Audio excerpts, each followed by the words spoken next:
share button.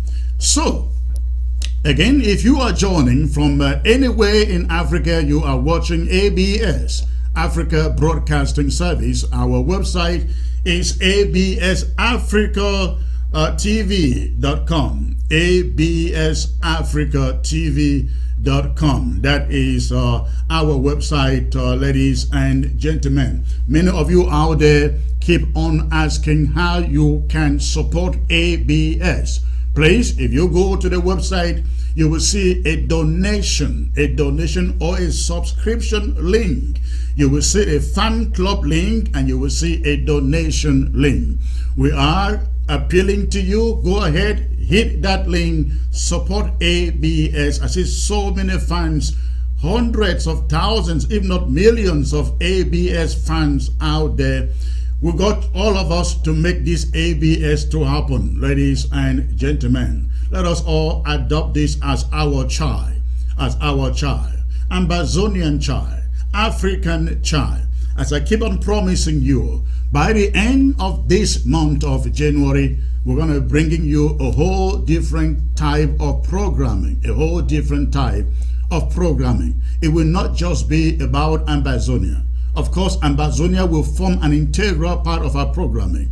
However, we shall be covering all of Africa from the north to the east, from the north to the south, from the east to the west, before the end of this month. Right now, we are recruiting reporters from across the continent. We are enforcing or practicing what is called citizen journalism, which means wherever you are, if you have a camera, anything happens in your neck of the wood, take your camera, take the shot of the event, you send it to us, you get paid for it, you get paid for the story you send to us. Be you in the Malawi, in the Ghana, in Kenya, in Nigeria, in Ambazonia, in La République du Cameroon, all you need to do, get your camera, capture the events taking place in your quarter, in your town, in your city. If you can give us a story with the video footages, we will pay for it. And that is exactly what citizen journalism is all about.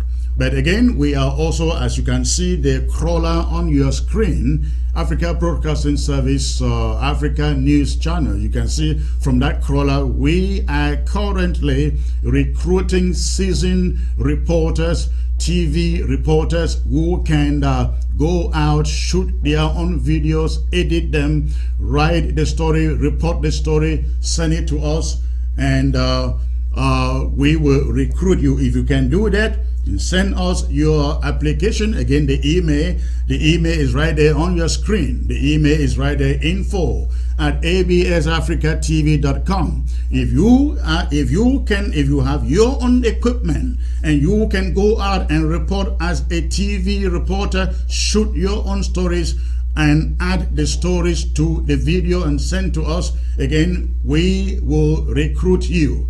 The email address on your screen is the means by which you can reach us. Send your interest through that email.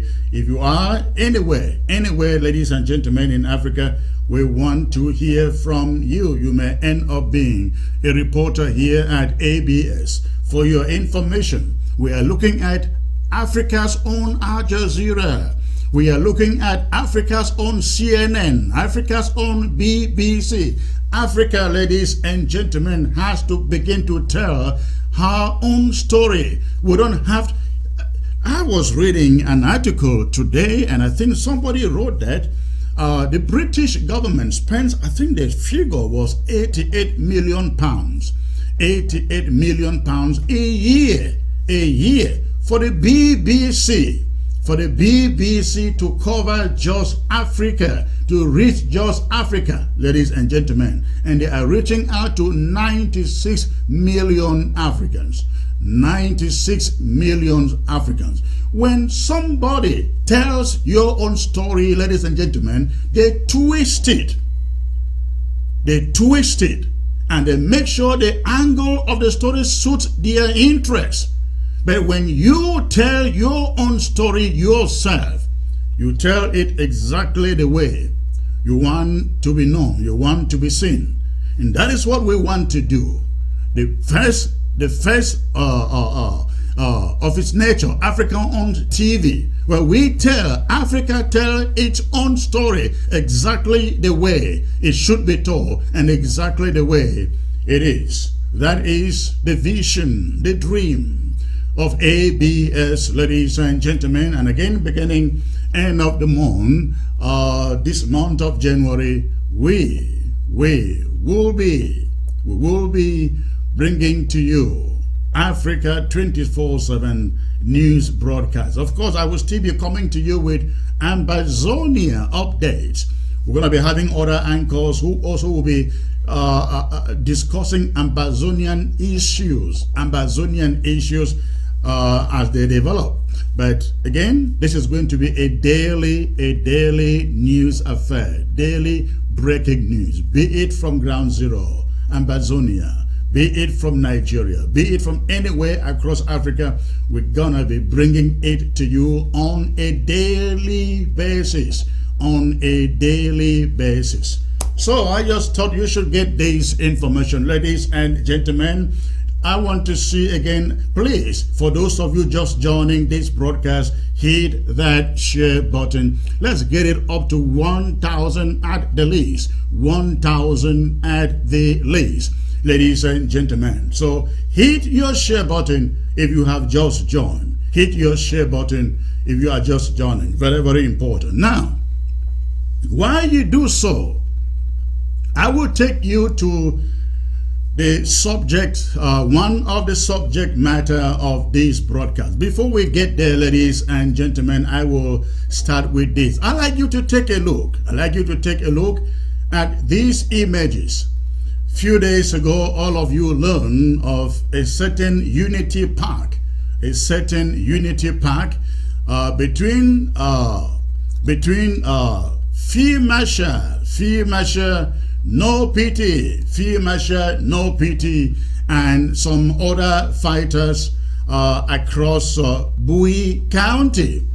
We have all heard, listen to your appraiser, your assessment of what that means out there. Some people say, oh, this is dangerous. This is very, very dangerous. And some have said, this is a good thing that Ground Zero is uniting.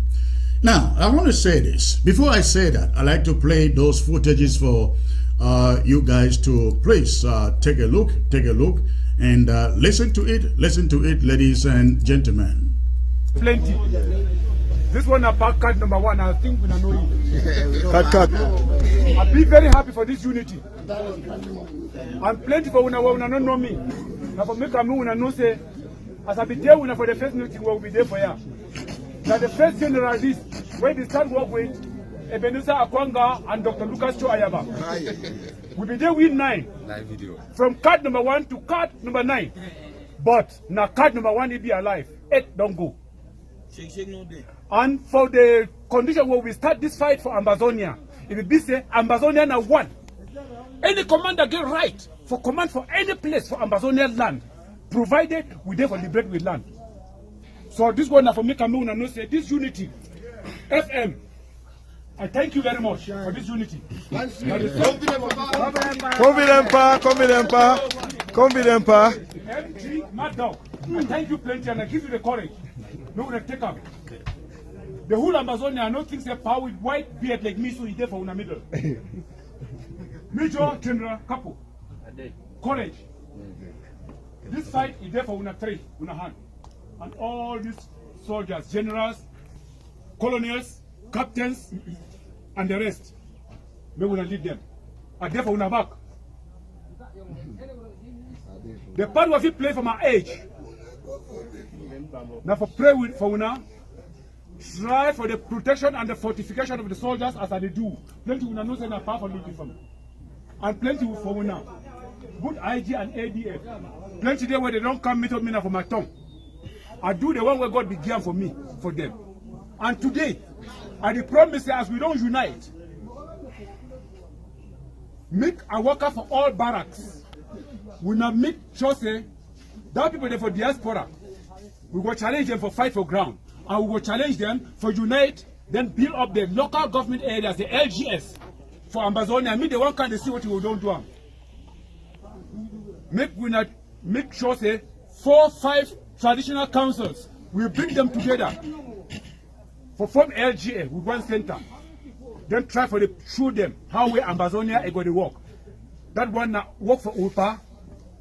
And now we're going to protect me. Now we're going to prepare the ground. Then take the account, we walk. Courage, Amazonia! Forward ever, backward never. We shall liberate Amazonia and be free. Thank you all. Yeah, you pa.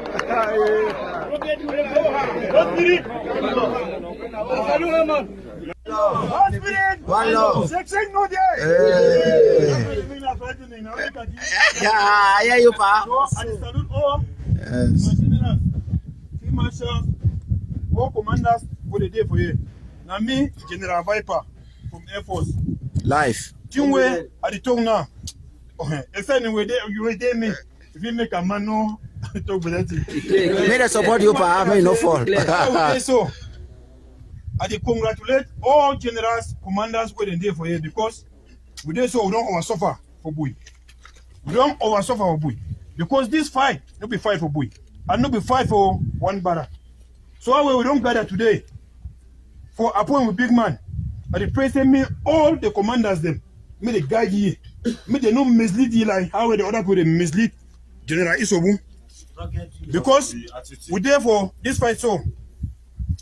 Thing where it guide you now behavior.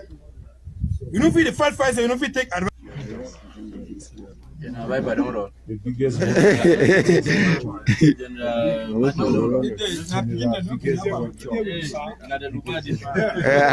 Yes. Okay, Yes. Again, I'm not on this. Yes. Apart from others on this, if I'm not pity. soldiers the way they did around. I give these other greetings for the soldiers. We will come on and his house. We not be salute. We there for her. I should say we don't really do what you going to do. We'll get for the finish and now. Yes. We're going to do this. The first way no. FM no pity the talk. Would he give chance for Major General Maddock? Me talk. You gonna make with a hard sweet for the way we get for take all we moon walk. Because we're not the only unite now when we get meeting, or we're not only unite now when we come for. If you don't come, he as Major General, that former Major General shoot my soldiers them.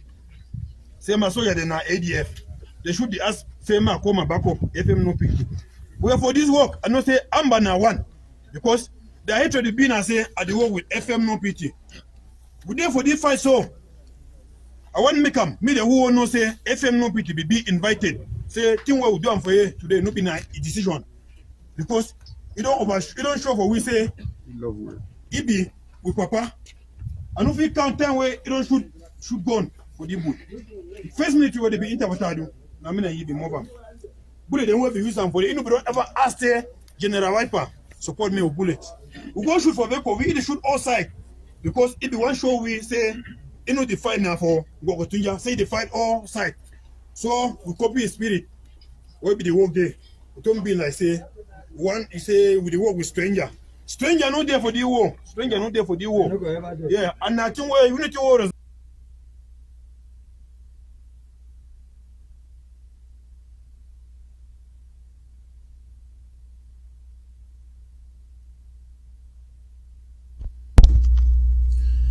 All right, ladies and gentlemen,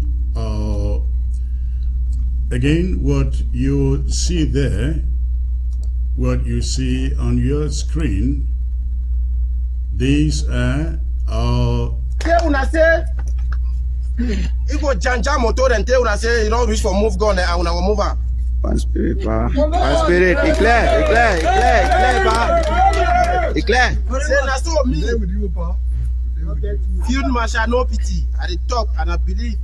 In my words, they were the offer up here. I know the mixed talk. I dey tell una which way it go happen. And you don't get time before it go happen. I want to meet as anybody come over here today. When you reach for us, me start to hook up with juju there. Because you worry.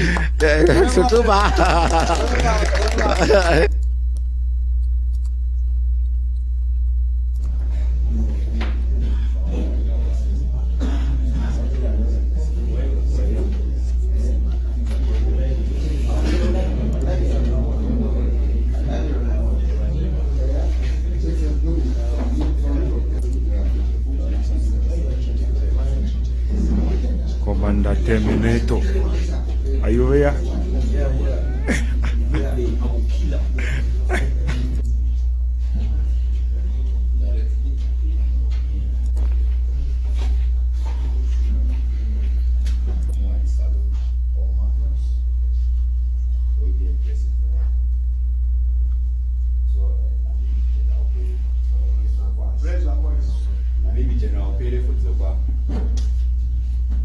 So how we don't gather for here today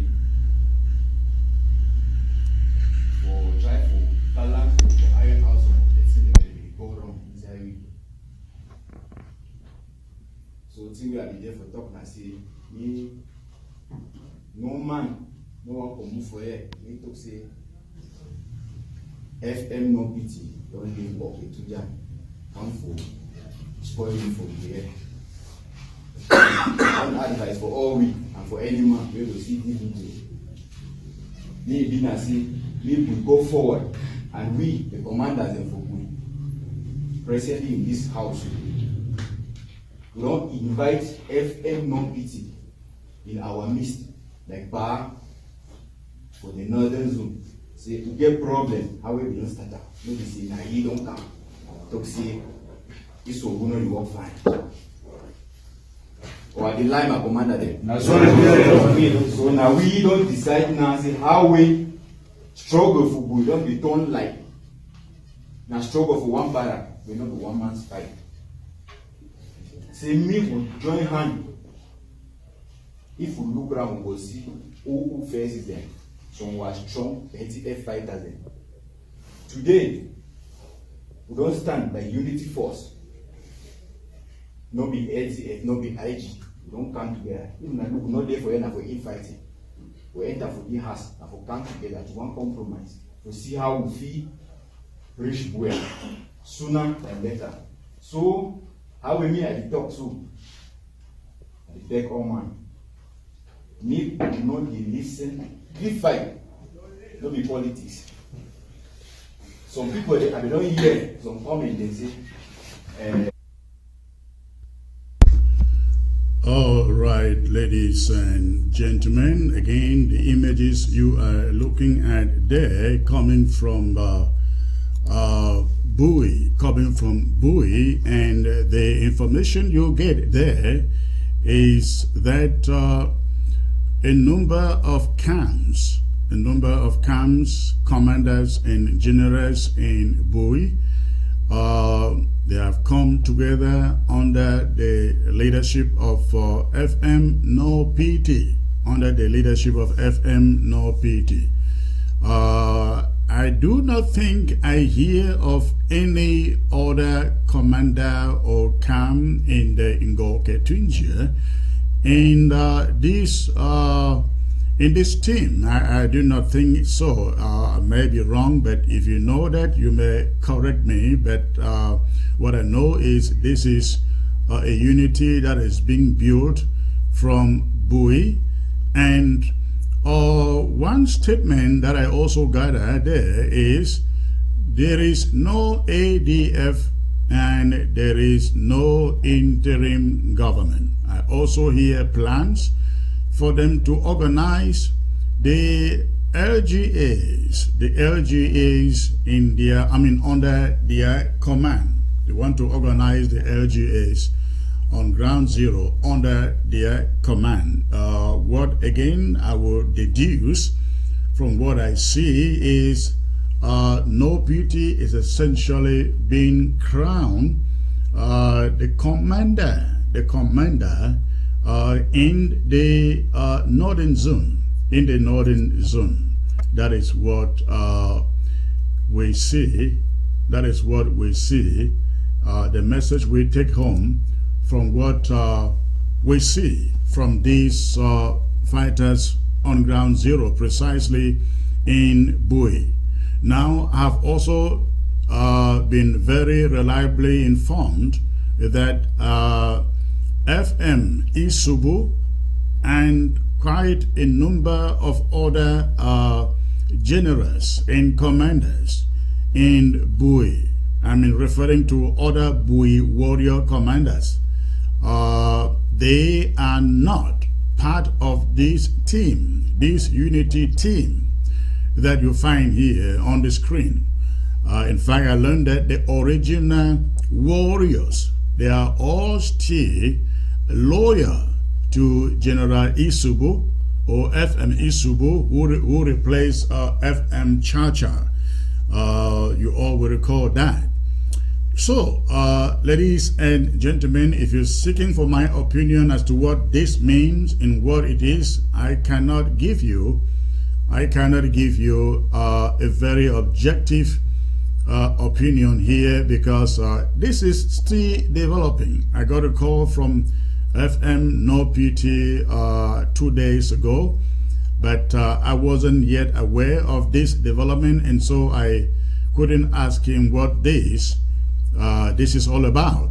But I'm hoping that in the days ahead I will be able to talk with him and get to know what this is all about. But I must share with you the concerns that I have, the one particular concern that I have, and I want to believe that everybody sees that concern, and the administrators of Bui County and Ngoke-Twinje County, I'm hoping that their leaders, the leaders in these two counties, will look into what I am about to say, because I think it is very, very important and it is very, very critical. Now, the one message that I believe all of you got listening to these fighters, they have said no ADF, no interim government. They just want to fight for Ambazonia, which is a great idea, of course. It's a great idea. And I wish the diaspora could be speaking the same language like these fighters in the Bui. However, ladies and gentlemen, this is my concern. When you say you belong to nobody, it's a problem.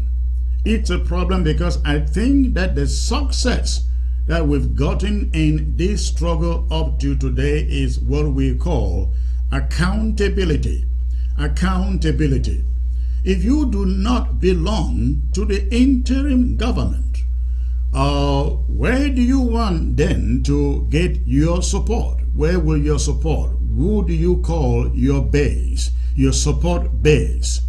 We have had a lot of problems, as you all know, on ground zero, the problems of kidnapping and ransom taking. Kidnapping and ransom taking. We've had a lot of those. I really want to believe or hope that when people come together in this way, but then cut off their line of support and say they don't belong to any line of support, my concern is, how do you sustain? I mean, we are looking here at least close to 100, probably in their 60s, upper 50s, men here. If you cut off support, ladies and gentlemen, from the interim government, who then, or how do you support, how do you feed the boys that we see here? Again, do not be mistaken. Unity is a great thing. It is something that we want to see, and I really mean it. We want to see it this very act of these guys coming together stops them from killing one another. However, what we see is not perfect. It's not the best thing, because when you do not see eye to eye with the general who has taken care of the county for all these years, I'm talking about FM Isubu, when you now keep him out and you are talking about unity and he is not part of it and he is not even consulted, I don't know how we'll call this unity. But again, I will leave it with them. I will give them the benefit of the doubt until I hear from them, I listen from them what the plan is, to include the other generals and the other commanders who are still under the command of FM Isubu, ladies and gentlemen. So I have my panel here with me. We're going to be getting to that. But before we get there, let me touch on a very important subject which has to deal with these Afcon matches, ladies and gentlemen, coming up in Victoria. Afcon matches coming up in Victoria. Now, this is very, very critical. I call it dreaded days lie ahead. African Cup dreaded days lie ahead. And that is exactly what it is. Fellow Ambazonians, for those of you living in Fako County, the days ahead are going to be some of the most dangerous, most threatening days that you have lived if you live in the Boya, Victoria, Tico, Munya, and any of these towns or cities. The interim government has, in the days leading up to today, made it very, very clear. Afcon is not welcome. Afcon is not welcome in Ambazonia. And that message continues to resonate up to today and tomorrow. Afcon will officially be starting tomorrow, Sunday, January the 9th in Yaoundé. The plan to move, I think it is Group F matches taking place in Victoria with practice sessions in Boya. We want every one of you to know once more that this interim government of Ambazonia has not endorsed any of these matches, talk less of the whole tournament taking place in our territory in Ambazonia. We consider our lives, the lives of our people in our families, ladies and gentlemen, more important than football. It is mere football. It is entertainment. How do we go out entertaining people? How can anyone even think about it in a war front, in a battlefield, ladies and gentlemen? And so, this is the position that came from the interim government weeks ago. The Afcon is banned in Fako, and Ambazonia Restoration Forces are on standby. Many of you have begun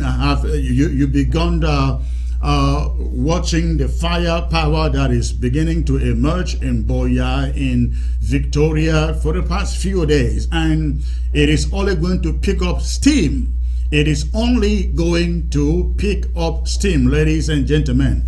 No matter the amount of military force on display by La République du Cameroon in this neighborhood of Victoria, Boya, Moyoka, Ekona, Moya, Tico, Motengene, it isn't going to stop Ambazonia Restoration Forces from defending our sovereignty. It is about our sovereignty, ladies and gentlemen. It is about our sovereignty. And let me say this. our lives, the lives of the people of Ambazonia, are more important than any form of football, even if that were to be the World Cup, ladies and gentlemen. They will not come and play football over the graves, ladies and gentlemen, of Ambazonians. And so, since we have appealed to the AU, African Union, we have appealed to CAF officials, we have appealed to La République du Cameroon officials to postpone until this war is over before they think about bringing the Cup of Nations to Ambazonia. They paid a deaf ear to our pleas. And so, what we have to do, we have to do it. And that means protecting our sovereignty with all the power and ammunition that we can afford in Fako County, ladies and gentlemen. And this is about all Ambazonia. I like the officials out there to know that all Ambazonian counties, the 13 counties, they came together, they put money on the table, and they all said no to Afcon, no to Afcon. We hope that all the teams playing in Victoria, Mauritania, Tunisia, I think Sierra Leone is there, Equatorial Guinea is there, I think Mauritius is also there. Should anything happen to any member of your delegation, you will not have Ambazonia and Ambazonians to blame, because we have warned you ahead of time that Ambazonia is not a football tournament zone. Ambazonia is a war zone. So you bring your players to test our resolve and you live in body bags, you will not have anyone in Ambazonia to blame. But ladies and gentlemen, if you are Ambazonian, of course all of you out there in Fako, this is very, very critical. Please, you are warned. Stay away from any form of gathering, not just football gathering, but gathering along the streets, gathering in, anywhere in the public place. Stay away from it beginning Monday if you are in Fako. The cup, the tournament is coming to Victoria, we'll learn, ladies and gentlemen. Tuesday, I think Tuesday is the 12th. They're supposed to be playing their first match in Victoria on Tuesday.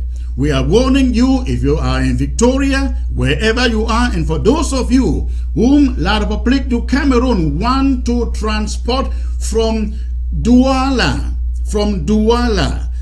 maybe from Loom 2 into Victoria to watch matches because of maybe 5,000 francs, maybe because of 20,000 francs, your life is much more valuable. Your lives are much valuable than 10,000 francs, 20,000 francs. It is not worth the risk.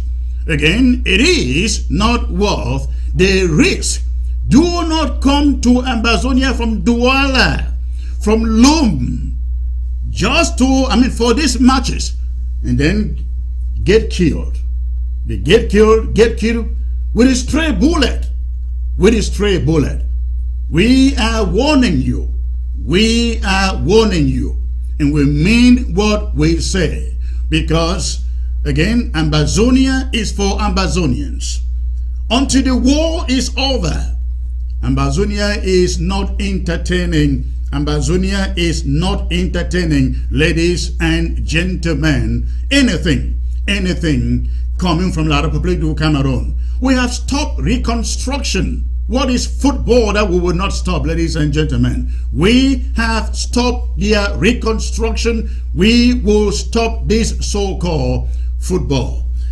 Ladies and gentlemen, I am joined by Prince J. Carr and Bishop John Egiawan, two men who have been very, very much involved in making sure that this so-called Afcon doesn't take place in our territory. Prince J. Carr, it's a privilege to have you, sir. Good to see you. Good to see you, Secretary Chris. Greetings to Ambazonia. Greetings to everybody on ABS TV. I'm glad to be here, and thanks for having me here.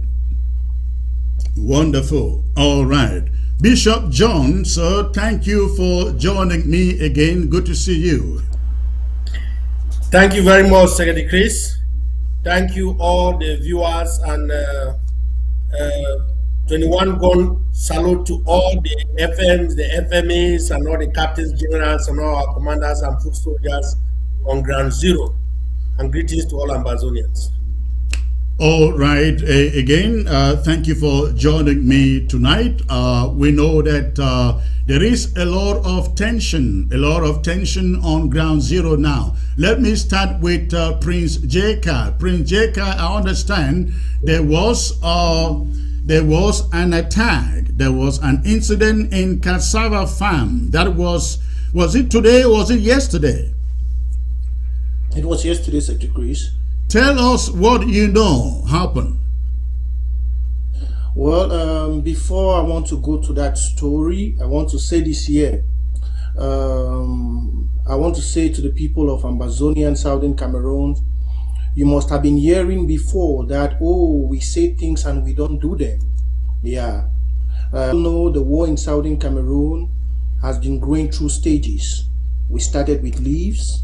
From leaves, we went to guns, we went to AKs, we went to Lefansé.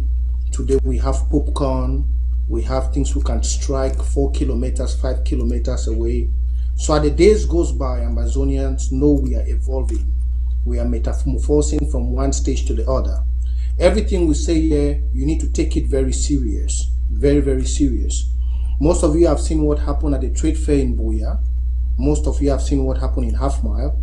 Even today, most of you have heard what happened in Buea town before what happened yesterday in cassava farms.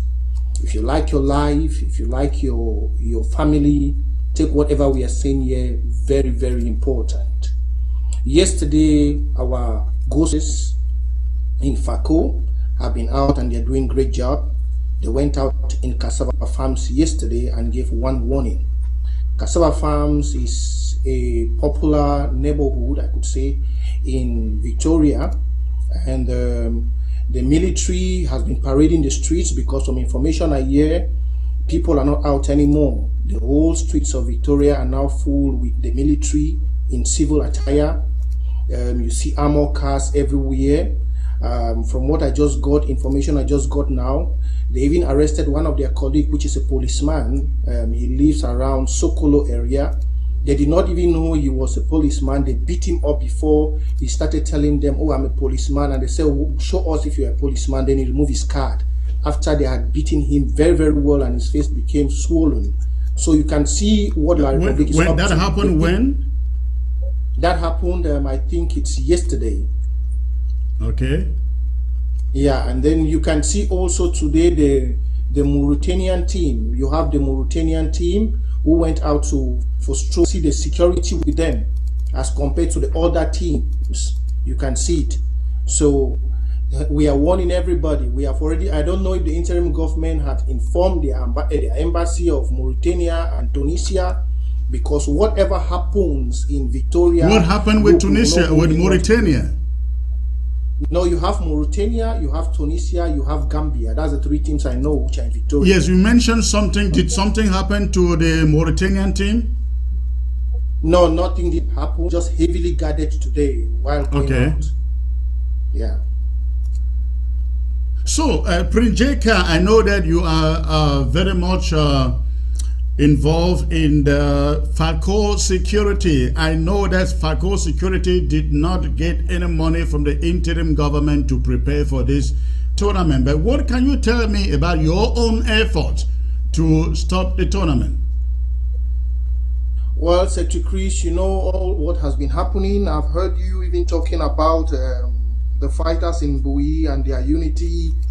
Maybe when we start talking, I would like to throw some lights on that. When we get there. In regards to Fako, yeah, in Fako, it's almost the same thing. You see the politics taking over diaspora and the CPDM kind of style, which if you don't sing the praises of people, they'll want to humiliate you to sing their praises. I told them I'm one of a tough guy. If you see me, I'm very heavy. I'm young, and you can see how I am. I'm putting my life out there for the people of Ambazonian, because it's my own vow I made to God. And I will not watch no old man, I will not watch no elder who cannot respect his time or his background to sit in his bed with his family and his children. They are sleeping in their houses, and then you want to play over lives of children down there. Normally, in all revolutions, if you go out and find, we have journalists to find out, diaspora rule has just been to raise money and you send it to the ground for the boys to fight. But we should be honored here that we have our brothers back home who are giving us that privilege to use our educational skills, our level of education to rule them. Now, in FACO, it has been something else. Yeah, in FACO, people just frame up stories, conspiracy, and those who want people to work on their behalf in the government buy it to them. Now, I saw the same thing when this Shan took place. Yeah, you could see when Shan was about to take place, things just changed. The interim government wasn't even prepared. So, as normally as we used to do, Watana Wata has always been there. We had a backup in Watana Wata. We had about $5,000 which we had saved. And as God bless, I came again on my Facebook profile, and then people have been supporting. Countless Southern Cameroonians have been supporting the FACO County. We're able to raise something from it. We had about 600 and something. Yesterday, one mama again sent 100. So we rallied that, and then we first sent the first shift. The first money we gave the FACO County was about $1,100, which they started the good job which you guys heard from Trade Fair and that of Half Mile. Then we activated something again sacred. That one I don't want to say it here. Yeah, because that's what is going to take us through this week. And the FACO chairman and the security team, Reverend Asong, Iya Remy, and the rest, they have been doing a very, very great job on the background. As you know, you cannot go and fight in Victoria with soldiers, maybe. But what we need here is the real guerrilla tactics. We want to teach them that since they call us terrorists, whereas we are fighting for our sovereignty, we will use that terrorist style to make them bleed. We control the forest. The forest is more bigger than the city. Bishop John, you have been, of course, very much involved in the events leading up to this Nation Cup stoppage. What do you see coming in the days ahead? What do you see in the days ahead, sir? Secretary Chris, what I see is a people who say enough is enough. What I see is patriots in Ambazonians who say they have to do what they need to do to make sure Ambazonia is free. What I see is a people who are determined to die. What I see is Ambazonia restoration forces who are ready to put their life on the line, to make sure Ambazonia make a statement so that La Republic should know. I mean, you can look at it.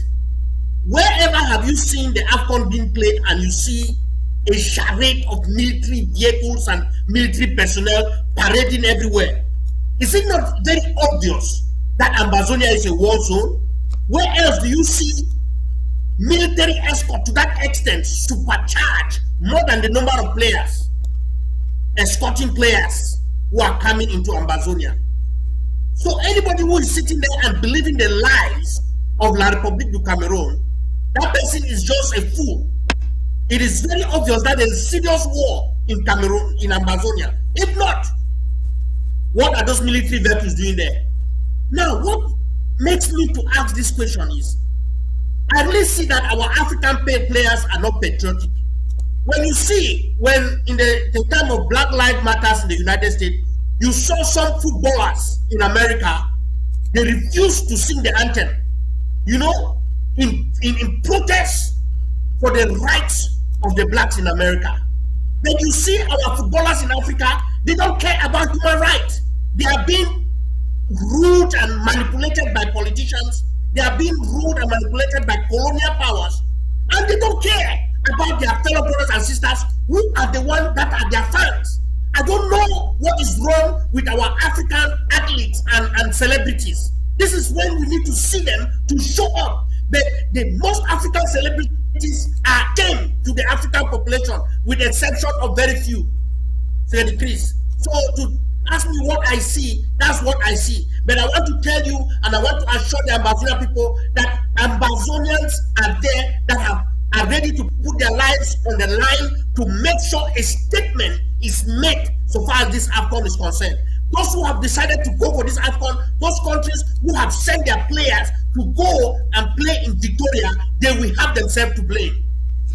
Bishop John, the concern out there from many of our people, Ambazonians, is that we talk tough, but sometimes things just do not happen, and they will refer us to Chan. Oh, you talk the talk and nothing happened. What if nothing happened? Doesn't that touch a lot on our credibility? I mean, the credibility of us as leaders of this interim government, because we must start from home, isn't it? Well, Secretary Chris, anybody who says that nothing happened, that person is a liar. We are already seeing things happen. Prince Jacob has just listed to you things that have happened prior to this Afcon. It didn't happen last time during the Chan. But you are already seeing the Ambazonian Restoration Forces in Fako putting a stand. It did not happen like that in Chan. So things are already happened. So anybody who will come and say that nothing happens, that person is just saying a lie. Now, let me tell you, anybody who expects the Ambazonian Restoration Forces to have the same power of firepower that La Republic has, that person is deceiving himself. These are people who have unlimited amount of money, unlimited resources from China, from France, and from all the stolen resources they have taken from Ambazonia. And you think that we can match them? We cannot match them face to face. What we have to fight is guerrilla warfare, and it's a strategic war that they will not know where we are coming from. So people are expecting us that we are going to march troops all over in Ambazonia, just like La Republic is parading the troops. Then that person is dreaming. That person is not, he just wants us to slaughter our soldiers. No, we cannot match La Republic firepower. We don't have the armor cars that they have. That's why we cannot fight a conventional warfare with La Republic du Cameroon. If any Ambazonian is expecting that, it's a wrong expectation. And let me tell you, Secretary Chris, just like the president said before, this is just another battle. It is not a war. It is another battle. We are engaged in this battle. We might win this battle. We might not win this battle. But let me tell you, the war is not over. We will win the war. That's what I want to say. Prince Jacob, what is your thought about this same line of argument that, Fako failed to stop Chan? How are they going to do it this year? What is your take on that? Secretary Chris, I will say first that I laugh. I laugh because even when I'm watching the live show on my small phone, and I see the comments which some people are making. I want to first say this here very, very clearly. I want to say this. If Mawe they say, "Fa we know the yesh, the yenak bum." I don't tell plenty people and say, "Me Prince, I know they ever talk." Yeah, if I never play away, I do people that fit talk, but they don't see the first sample. I be warn people for trade fair. They go, they see what it happen. They pick them for body bags. I be warn people for Victoria. They go. They see what it happen. They go enter my one hospital. I don't want people them again. Victoria is my town. I was born there. I know every place in Victoria. I know everything. Just like Bishop John talk. Bishop John said, we don't have the military might that we can stand and face like the Republic. But truly, if this Nation Cup was in Bamenda, I would tell you that with the confidence I have with no pity, conventional war like the Republic will run. Yeah. It's just that's why you see they did not build no stadium in Bamenda. They let the people who are coming for Can ask them that there's no town called Bamenda. It's very popular.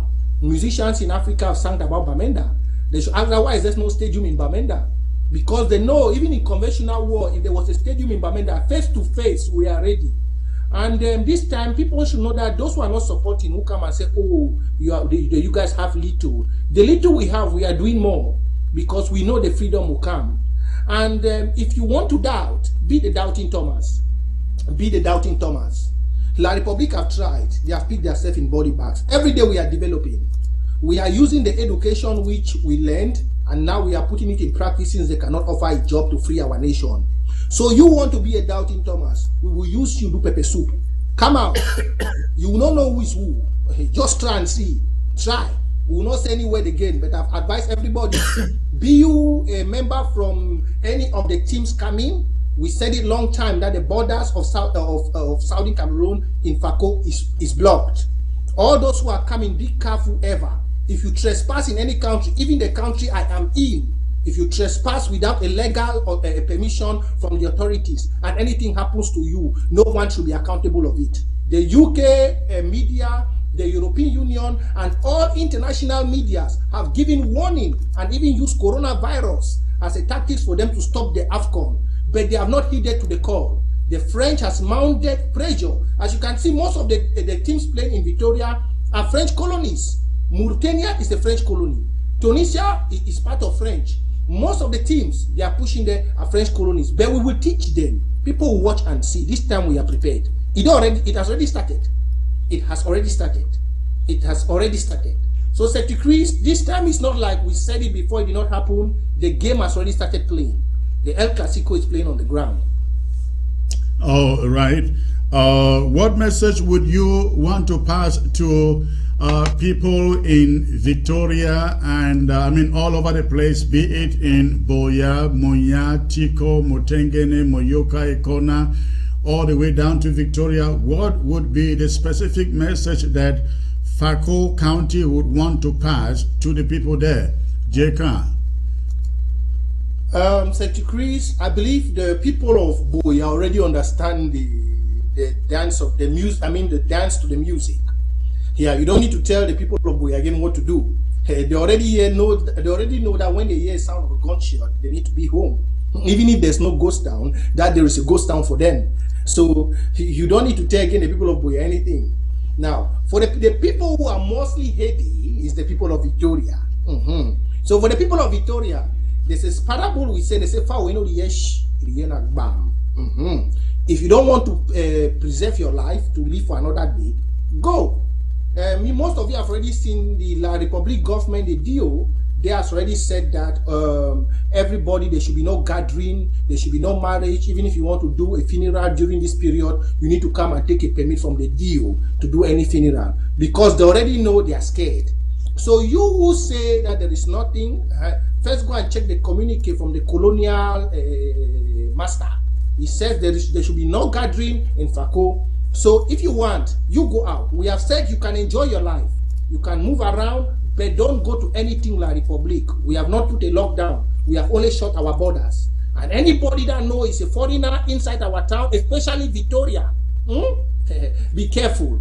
Be careful, because you might not see the next day. That's all I can say.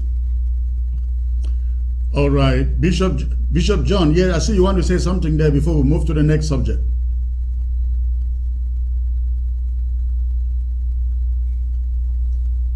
Bishop John, your microphone is not on, sir. Okay. What I want to say is that we are already defeating La Republic psychologically in this war. Where has Afcon ever took place where they have banned public demonstration or public gathering? That's number one. Because of us, because of the Ambazonia Restoration Forces, La Republic has banned public gathering. There will not be no public gathering. There will not be nightclubs or anything. I'm telling you this because they are afraid of us. That's psychologically defeated. They have been psychologically defeated. Number two, where have you seen a match like this being played and the population, more than half of the population is military people?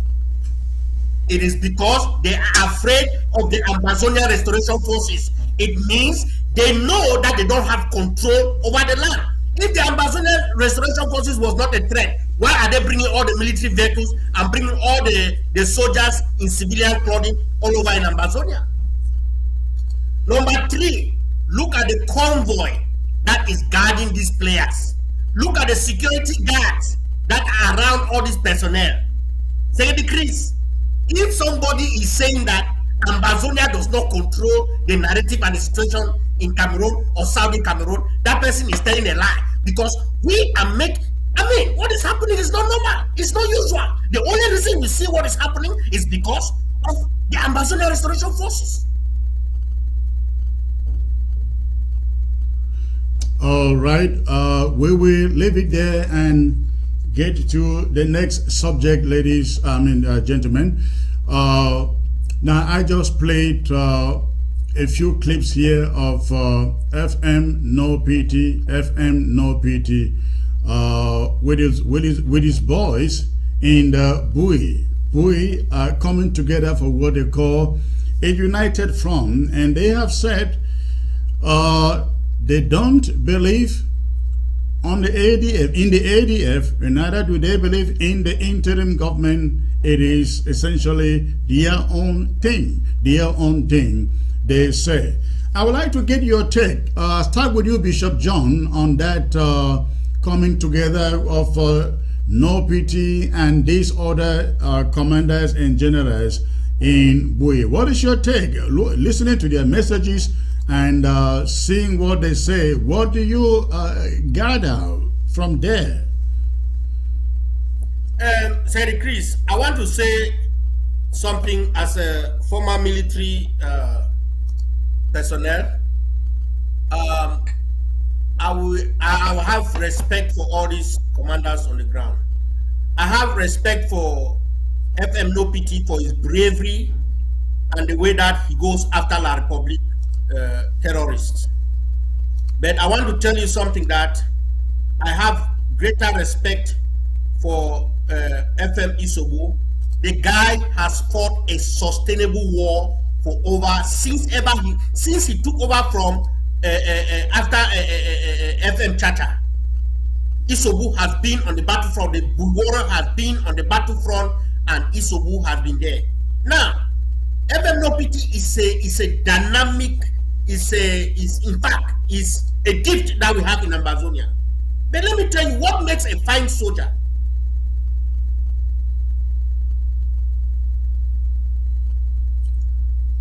I think we lost Bishop John. He is frozen. Prince Jaka, if you want to go ahead and give us your take on what you see there, let's see what you think. Secretary Chris, I would say, to me, what I see there, I like it. Yeah, I like it in one sense. In one sense that the question we need to ask, we Ambazonians, is why is this coming up now? What pushed this? You know, we should be positive thinkers. And you know, in life, one thing that has brought us to where we are is we don't think. Ambazonians, I always used to say it in my live shows when I come on Facebook. I said, if we are free, Ambazonia is free. I would like that philosophy, logic should be taught from even primary school, because logic and philosophy gives you the capability to think. Ambazonians, we don't really think. We just work with emotions and everything. If you see what these boys are doing here, denouncing ADF and saying that, oh, they are not fighting for ADF and the interim government, is to tell you that ADF and interim government have been part to what many youths have died on the ground. Yeah. Politics, we did this I'll call them individuals. Yeah, that's what they are meaning. If you hear from their voices down there, they say, oh, we are not going to fight for the IG, and we are not going to fight for ADF. Now, let me say you one thing. You realize that No PT has been a constant fighter attacking the enemy, and he gave La Republique the deadliest shock La Republique has ever had. He has been one of the best soldiers, which I've always liked, which even Watana Wata, we have supported him most of the time. Yeah. So what I will say here is, if you see the last attack they did, which they took out that 3 military truck, it was something which all of people in the diaspora, whether be of ADF or whatever, should have supported the guy. But you see that this guy was fighting under Gopetunja. ADF came under him like a threat, and the interim government could not even handle nothing. That's the same thing we are facing today. The interim government could not solve the issue. Now, if you look, the same issue No PT is going through at this moment is the same issue with Grandpa of Bali. You watch the video, Grandpa put that they reported a case to the press, to the interim government about what is happening in Bali. And the interim government decided to put their own kind of people. You heard them saying that if the interim government doesn't solve that problem, they're going to work on their own. Now, if you leave Bali, it's the same thing happening in Momo, which led to the death of Commando. We are youths. Why should all people who have enjoyed their lives dated all the women they want to date, made their children. Some of their children are married. Look those boys behind your screen, Secretary Chris. Look those boys behind your screen. Some of them, their children are not even up to 5 years. Some of them, they just have their wives at home. Some of them are dreaming for a beautiful land. While people who already have their destiny, people who already have a nationality in another land, are using their lives to play Jangi. If you are the one, what will you do? That's the question. Me, I'm a positive thinker. I don't think like the way these our fathers think. I'm a young man. That's why we in Watana Wata, for me, I will tell you the truth. If it's me, let them go ahead. Yeah, because the diaspora and the way of handling issues has been very poor. Count even the issue with you and the interim government. How many issues have they solved? How many? So for me, to the idea of what they are doing, I support them 100% because they are the one fighting. They are the one. If no pity can go, if I'm Isobo, I don't care me about ADF. I don't care me about the interim government as of now until things have been reshuffled. Yeah. Because this war, if we all of us followed what Tibo Nagy said, it should give people positive thoughts in their brain. Tibo Nagy gave us one thing. He said, yes, somebody who has been to ground zero to Southern Cameroon just for 4 days to visit me.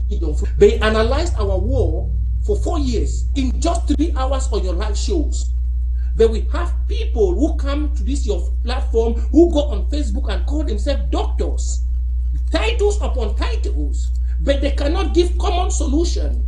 But somebody who doesn't even answer the name of a doctor, not even any title, comes on your live show in 3 hours, dissect your problem like a doctor, and gives you the medication to your problem. And then you come still here, you see what people are still doing on the background. Then what do you expect these youths to do? Even me, which I'm talking, I'm even more better because I'm not on the ground. If anything ends today, even if I don't want to go back home, I will not. But what will happen to them? How many of the soldiers we have lost? And you said one thing, Secretary Chris. You said that if they don't pay allegiance to the interim government, how will they get money? Let me tell you, Secretary Chris, ground zero is more richer than diaspora. Southern Cameroon is more rich than diaspora. Those right, boys down there with the spirit. Prinjek, it's great that Bishop John is back. Let me get back to Bishop John. I think he lost connection. Bishop John, yes, you were giving us your take on this FM No PT and other commanders coming together. But before you get there, I like to play this other shot from Grandpa in Bali. I believe you have all listen to it, but for the two of you, I want you to listen to it, please.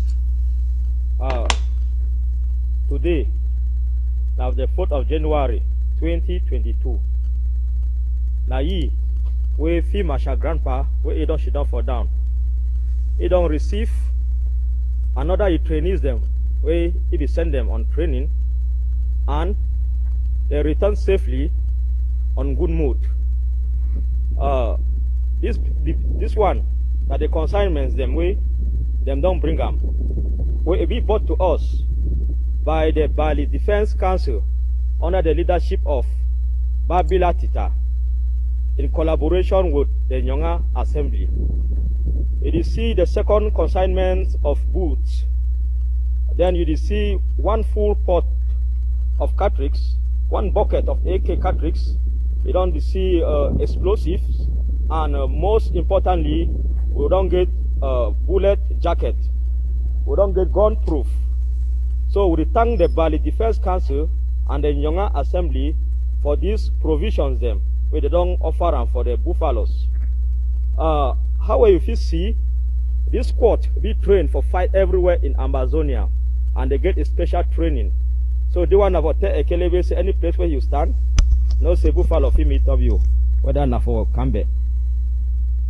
Again, I want to remind the Bali people them say the buffaloes, they don't call them names, call them a group. But the LGA they call them a group because they don't want to use the name buffaloes, because it will show that they lie. And the buffaloes, they stand totally under the Bali Defense Council until the problem will be rectified. And would tell President Sako and the interim government say how will be report on the 1st of October, say the administration of the Bali LGA, they bring us confusion. In one servant because they don't talk life for you, we don't choose our own side. And I talk before Field Marshal Grandpa say how they choose now the side the path of lie telling against Barbara Tita and the Defense Council will give them 48 hours for go reverse all that lies, else we will expose them for the whole world. Fellow Ambazonians, fellow Bali people them. Now Bali Defense Council a provision this in collaboration with Young Assembly with the tank now with any man we move a dime from your pocket for make and say me flush out our enemies. God will continue for bless one. All right, Bishop John, you heard from the men of Grandpa, and you heard from the Bui guys led by FM No PT. Is essentially what you will call a breakaway and building their own structures. What do you see the days ahead? What is give us what your take on all of this?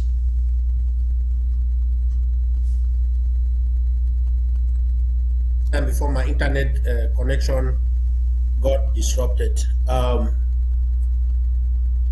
To be a soldier, it takes a lot of discipline and it takes a lot of training. Unfortunately, some of our ARF have not received the psychological and educational training that they need to get, even the physical training they need to get to become soldiers. So they are doing all their best to make sure they free homeland.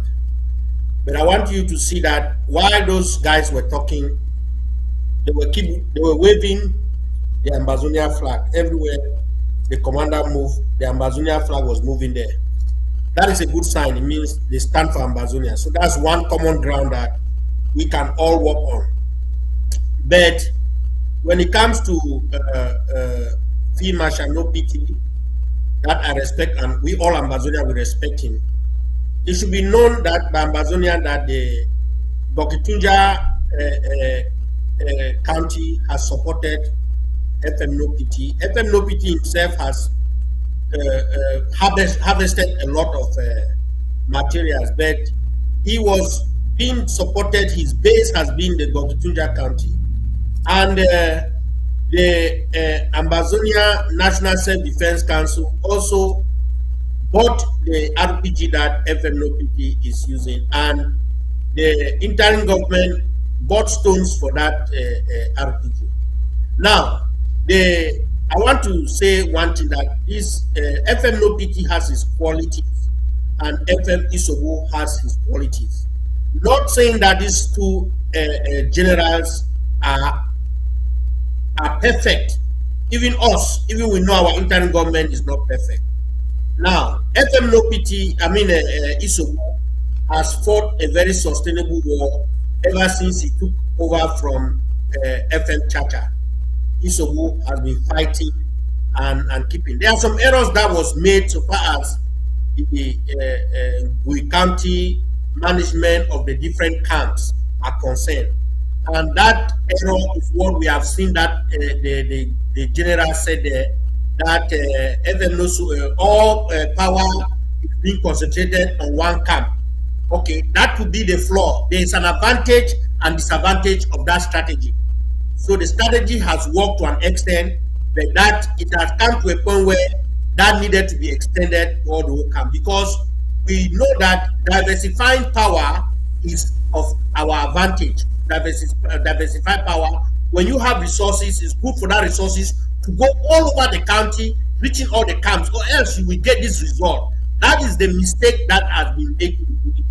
That's the mistake, and that's why we are suffering the consequences now. But nobody can doubt the leadership and the tenacity and the fighting spirit of the FM Isobo and the warriors.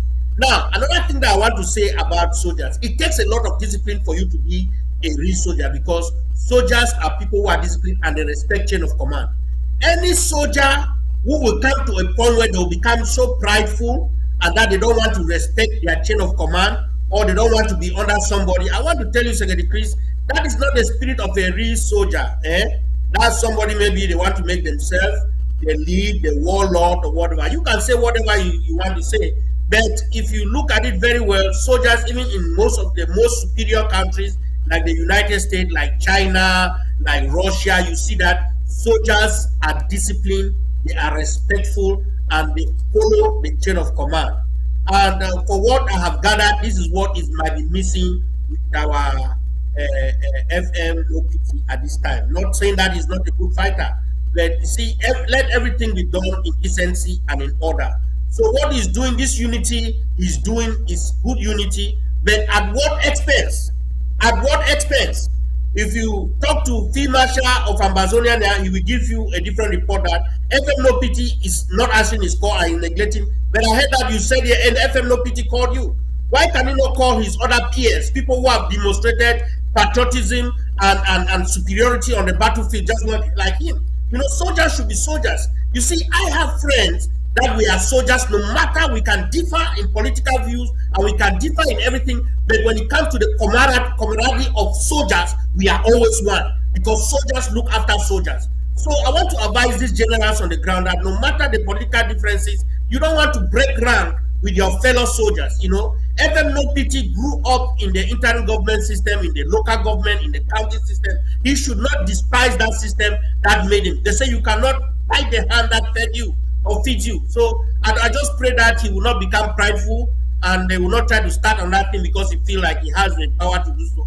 I just pray so. But he's a very brave warrior that we know and we respect. But I pray that his moves will not betray him or derail him. You know, I want to tell you something, Sir Chris. Yes, it's good to have unity, but we know that I will be very skeptical making any unity with ADF. I will be very skeptical. People can support that, but they say once you have been beaten many times, you have to be very careful. So I will be very, very, very skeptical with any alliance with the ADF or ADF fighters. But so far as the unity is concerned, it is fine. If they want to, there's one good thing that I also see there that I think is one area that the IG has been slow in doing. That is mobilizing the civil societies in Ambazonia. That's an area that the Secretary of State for Department of Home Affairs and Community Mobilization, I think it is in their agenda to mobilize the civil society, and that they can walk through the commanders to do what FMNOPT and these people are going to be doing. It is very, very important, secretaries. We need that. So this is the lapses that we have, and the soldiers are trying to fill in those gaps and do some of those things that we have missed to do. And what is happening is some of the errors that we have made. There are certain things that we did, secretaries, in the past, and we are still doing them today. And that is what is killing us. I want to just take time and say this on TV, that look, Ambazonians, we cannot be dividing ourselves between Ambazonians. IG, we cannot be dividing ourselves between IG. If we divide ourselves, we fail. We should have a reconciliatory attitude. When there's a problem, there's disagreement among IG institution or IG personnel. It is not result for you to create another group or to create another forum. Or people already create a forum and they start to remove people and put there, and that's what we are fracturing ourselves, and we are limiting our power. We are destroying our synergy. So what we are suffering today is as a result of that.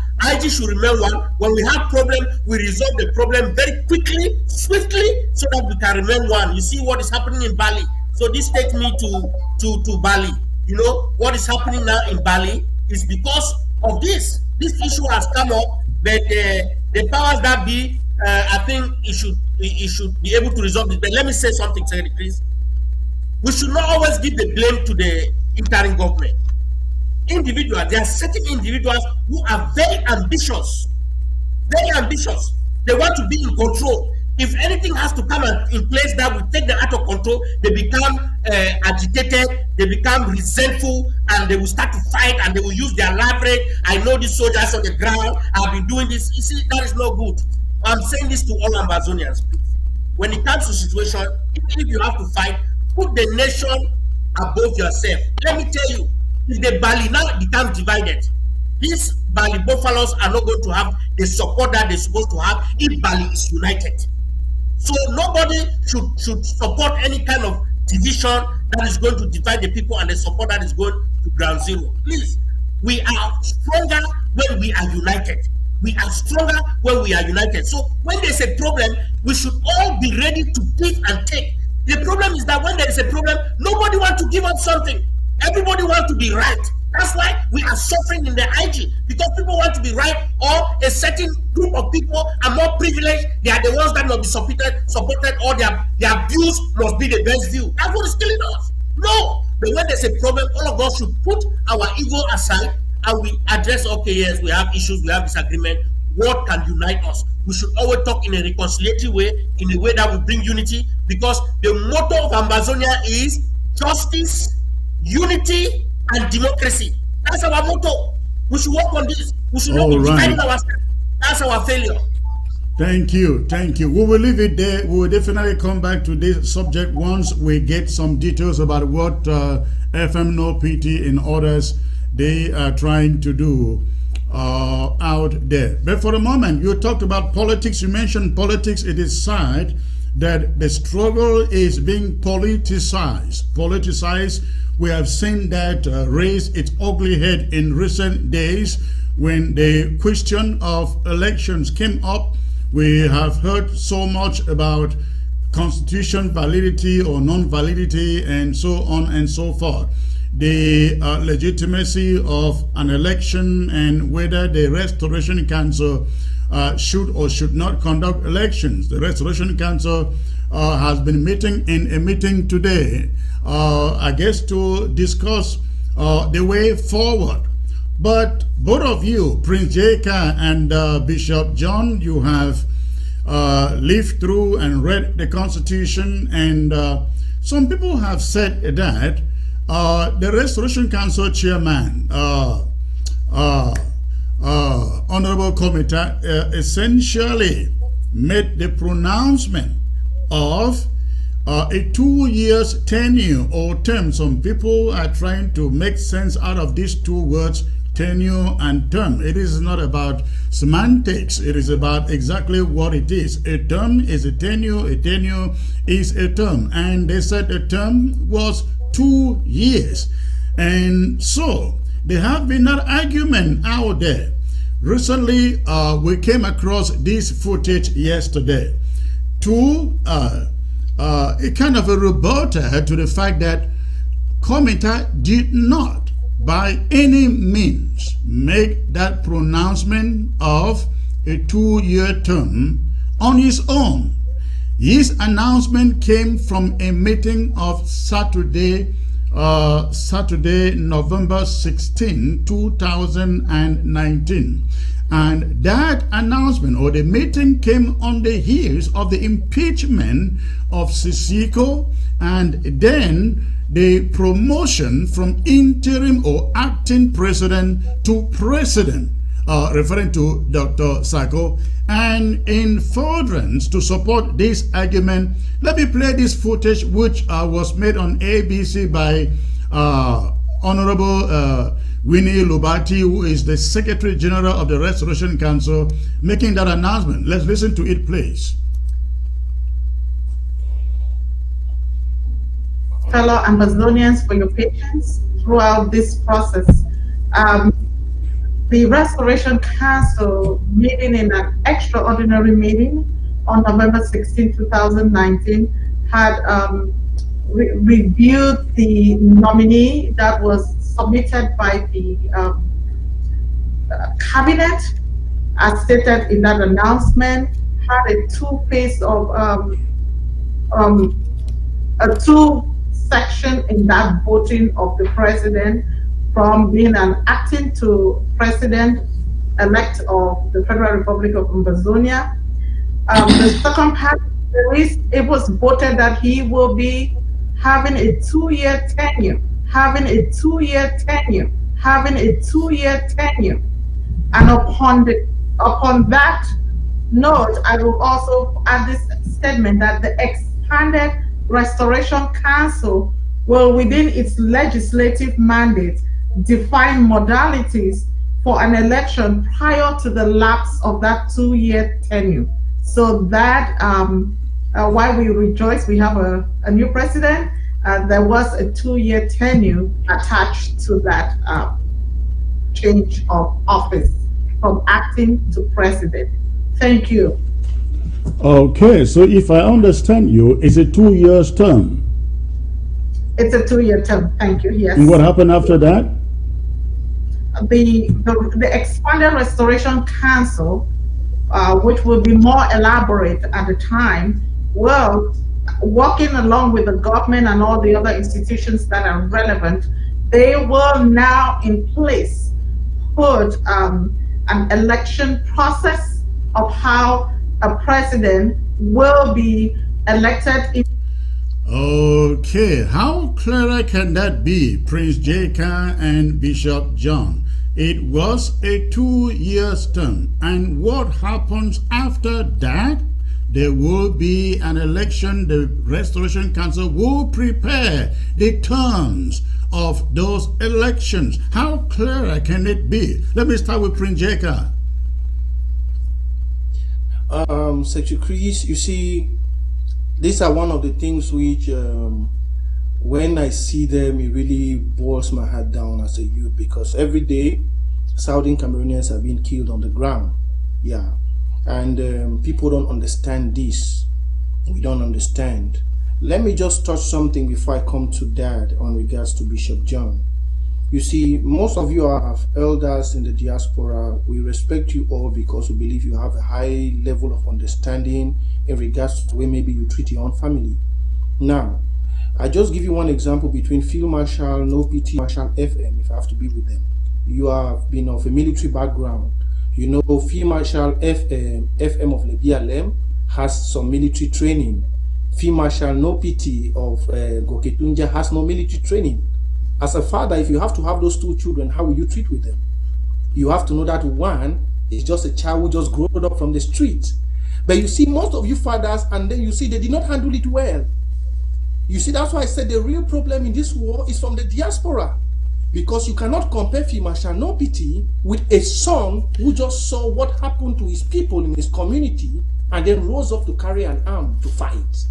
Now, Prince J.K., I think we get that point. We cannot exhaust that point today because it's a developing story. I prefer we dwell on the current subject now. When we get back to that story, and I definitely will get you to participate in that panel. But right now, let us talk about this subject of election and constitution. Well, Secretary Chris, let me just go to your question that you asked. Now, if you look on the constitution of Southern Cameroons, you rightly stated that the president is breaching the constitution. Yeah, and it is sad.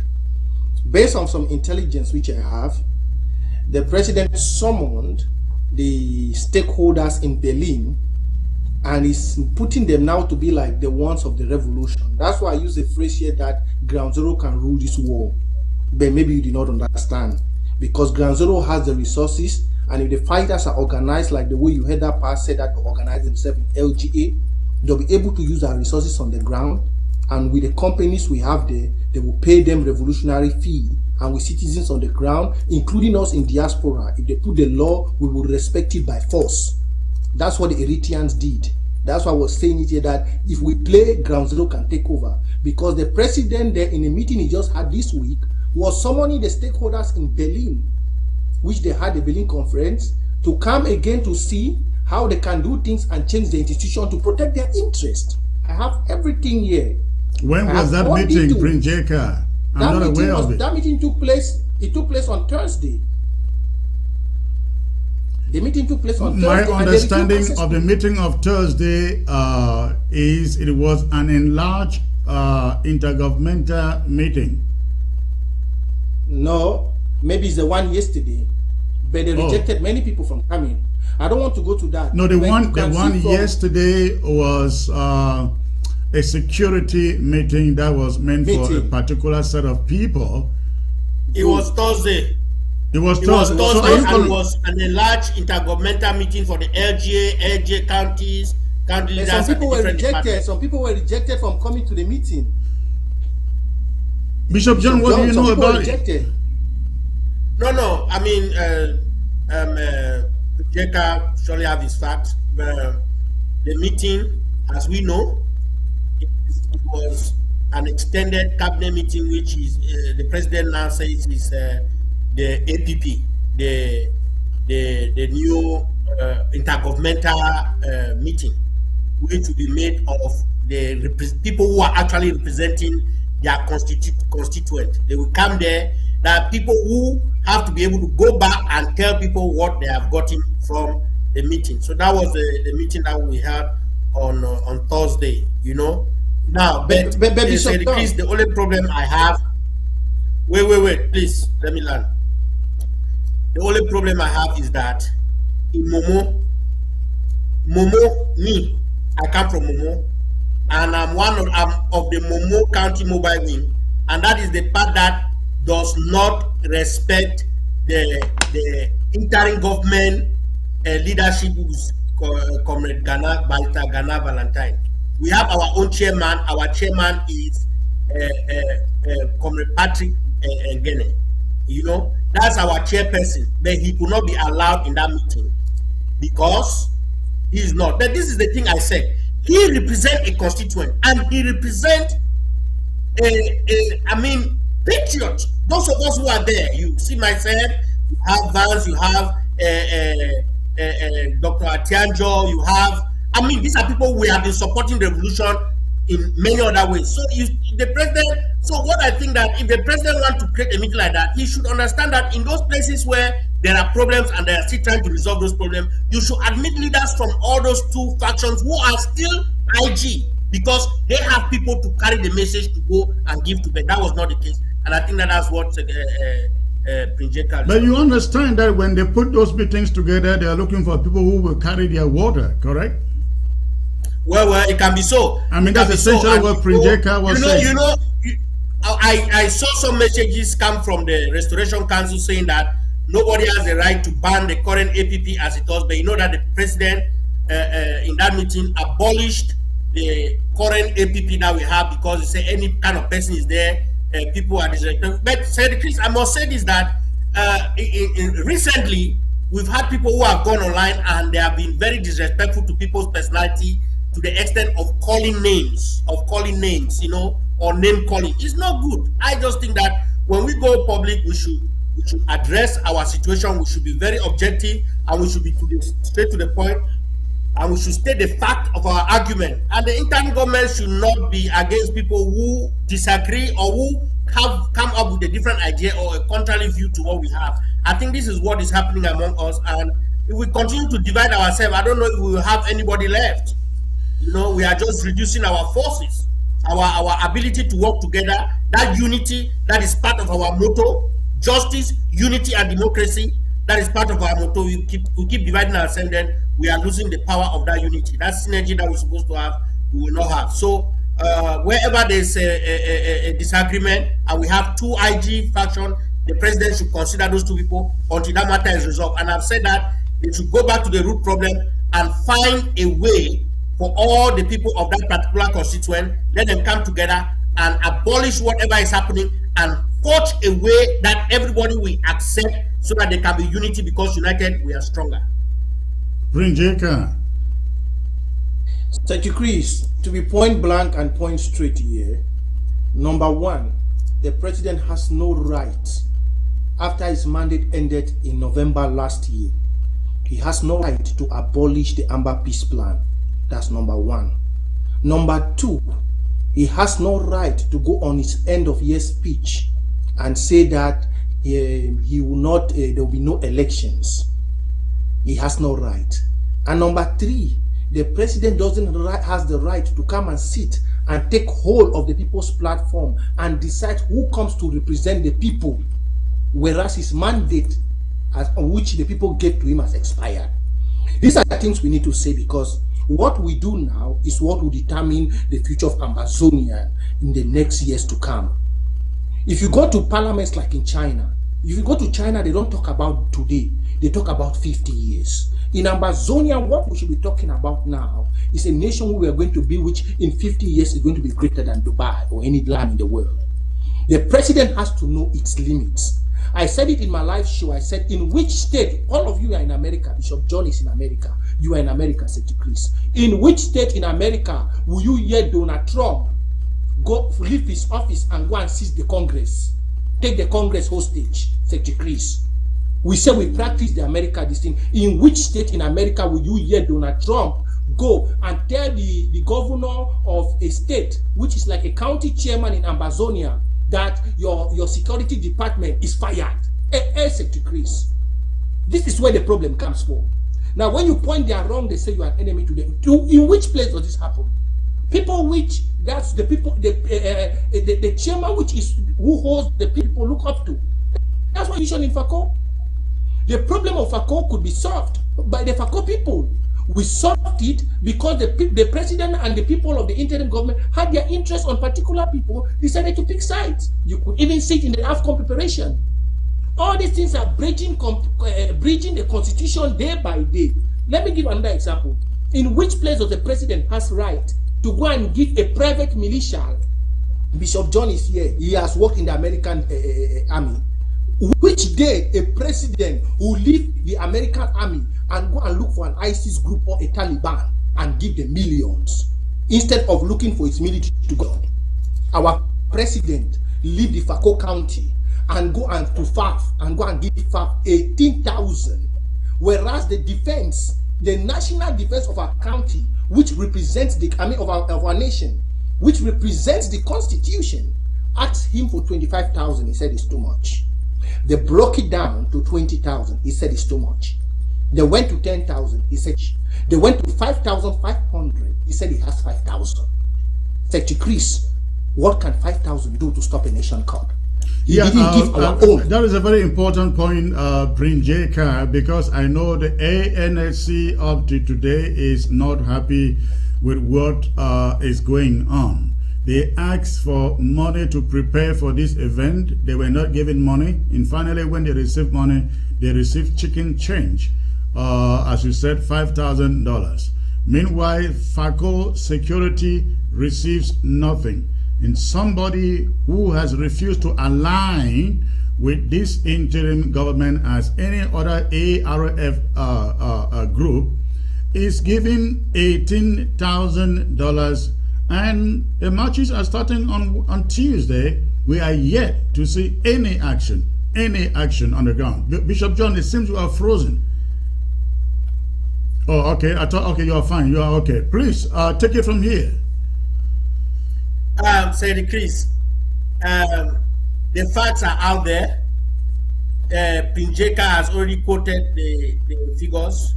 I want to say that the situation in FACO so far as this Afcon could have been handled differently, but I'm not in position to speak because I was neither the one making the decision or deciding the finances or how the things should go, and I'm not in position to speak for the DSS at this time because I'm not the Secretary of State for DSS, so the DSS can speak on that. But I know that so far as the Afcon is concerned, whatever is going to happen is not going to be based by what the interim government did, but it's going to be based by the willingness and the decision that the Ambazonian people and the Ambazonian restoration forces have done or decided that nothing will happen in Amazonia and they have to be free. So far as all the justification or not justification of that is concerned, I would like to pass on that right now. Let the competent parties be questioned on that. Thank you. Okay, going back to this subject, many people are very upset and disgruntled with the Restoration Council, the way they have handled issues, the issues that we all know. The whole meeting after meeting, meeting after meeting, and you hear nothing. You hear nothing. No statement up till today, and the chaos just continue to grow.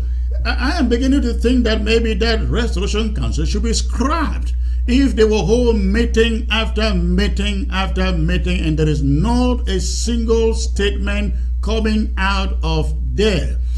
The lady said, yes, the tenure was a 2 years tenure, after which the Restoration Council will then put down the modalities for an election. The Restoration Council did not put down the modalities. and neither the president go back to the Restoration Council to ask for the modalities. How do you handle this situation, J.K. and Bishop John? Should I start or should Bishop John start? Go ahead and start, please. Okay. Bishop John is muted, but he's trying to talk. No, Bishop John, he's not muted. Okay. Now, Senator Chris, the Restoration Council made an error. The error is that they were not looking at their calendar and they were not following their own judgment or their rules, because if they were watching at their calendar, they would have known that it was time for them to act on a decision that they themselves made. So that one, I think everybody will accept that they made an error by not acting appropriately or preparing themselves to take care of what they promised to do in 2 years' time. So that one is very obvious. So this is nothing against the Restoration Council. But what you said that I think the Restoration Council should be scrapped, Secretary Chris, that is too much. We don't have to. We know that this is a revolutionary government. It is a government, a struggle government, a government that we are not a country yet that we have everything in place like those lawmakers. They would have been just working for the country. Some of these people have their jobs, they have their businesses. That well, we all have jobs, right, Bishop John? Don't we all have jobs? Yes. What does it take for 2 years? 2 years for the People's Parliament to sit down and say, hey, we'll give the president 2 terms. Now let us sit on the table and decide how to go about the next term. They should apologize to Ambazonians for that. That is, they should apologize to Ambazonians for that. I mean, there's no excuse. There's no excuse, because what they are trying to do now is just trying to play catch up. And if they had done what they had to do right, we would not be in this situation where we are right now. You know, I think it's when a crisis started happening, that's when they said that they wanted to do the 2 year term. It looks like if there was no crisis, these 2 years would have just come and continued to fly. The Restoration Council would not even think that they did something like there was supposed to be 2 years term. You understand? So they failed on that. They failed on that. So I don't want to. However, having said that, we cannot stop the Restoration Council, Secretary Chris.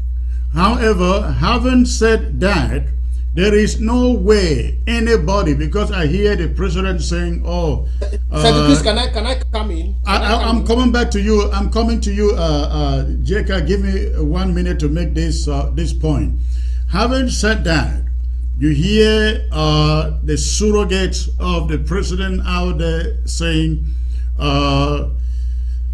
let us revise the constitution before there can be an election. I think absolutely not.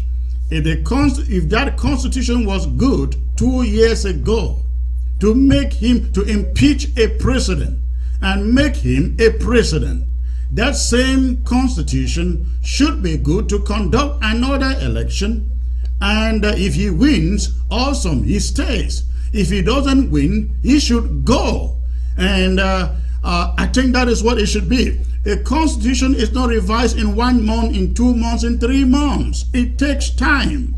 And I don't think Ambazonians at this moment have that patience to sit down for a revision of the constitution before an election can be conducted. That constitution was good 2 years ago. It should be used at the same moment.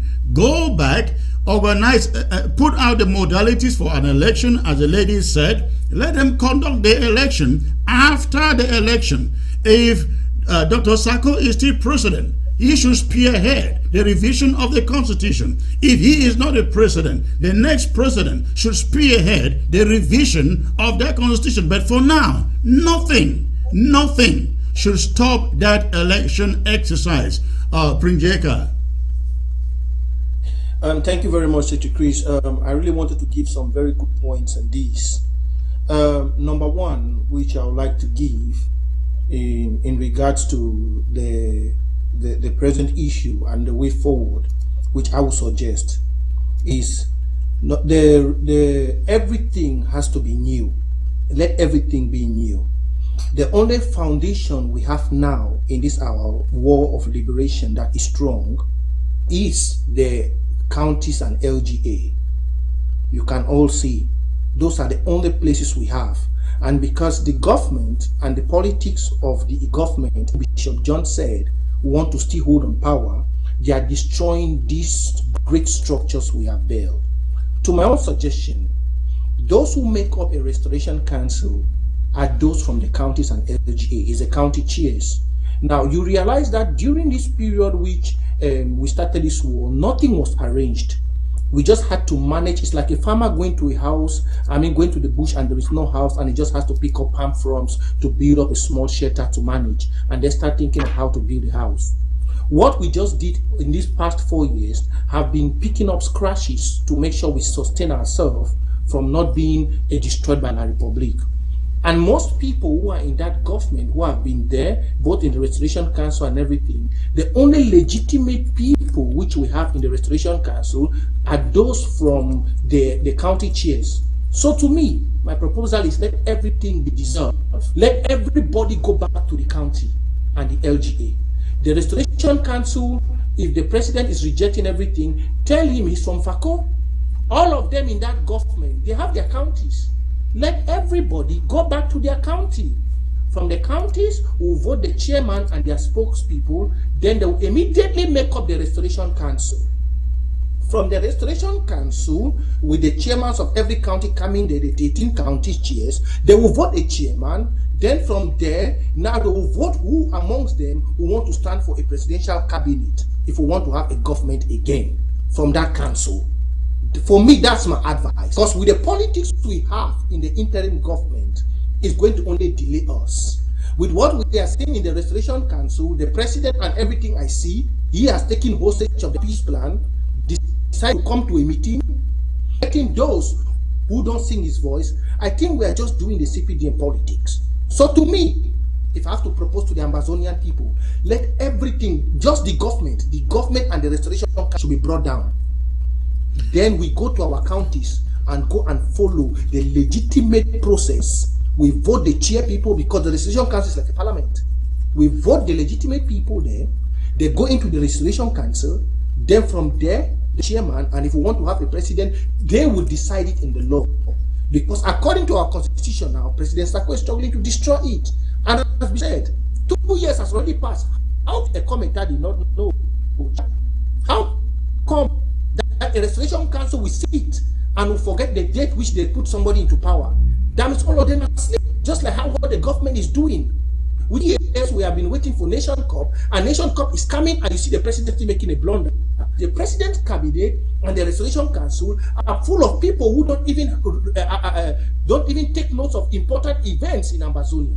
So for me, there is nothing like trying to do another thing. No. Let those two councils, those two people, or those two governments, or those two leadership boards which have set us on this place be taken down. You can see the counties and LGA are already prepared for the Nations Cup.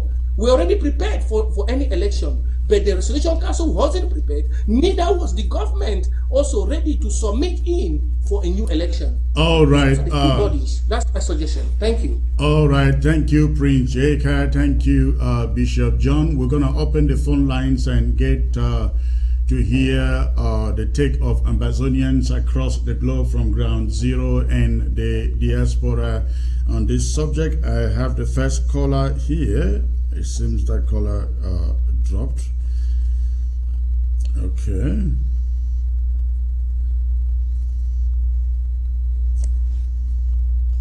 All right, let's see. Hello. Hello. Hello. Can you turn down the volume of your set, please? It's down. It's down. Again, greeting to you there. Greetings to your panel. This is Ephraim. I have listened to that video. Where are you calling from?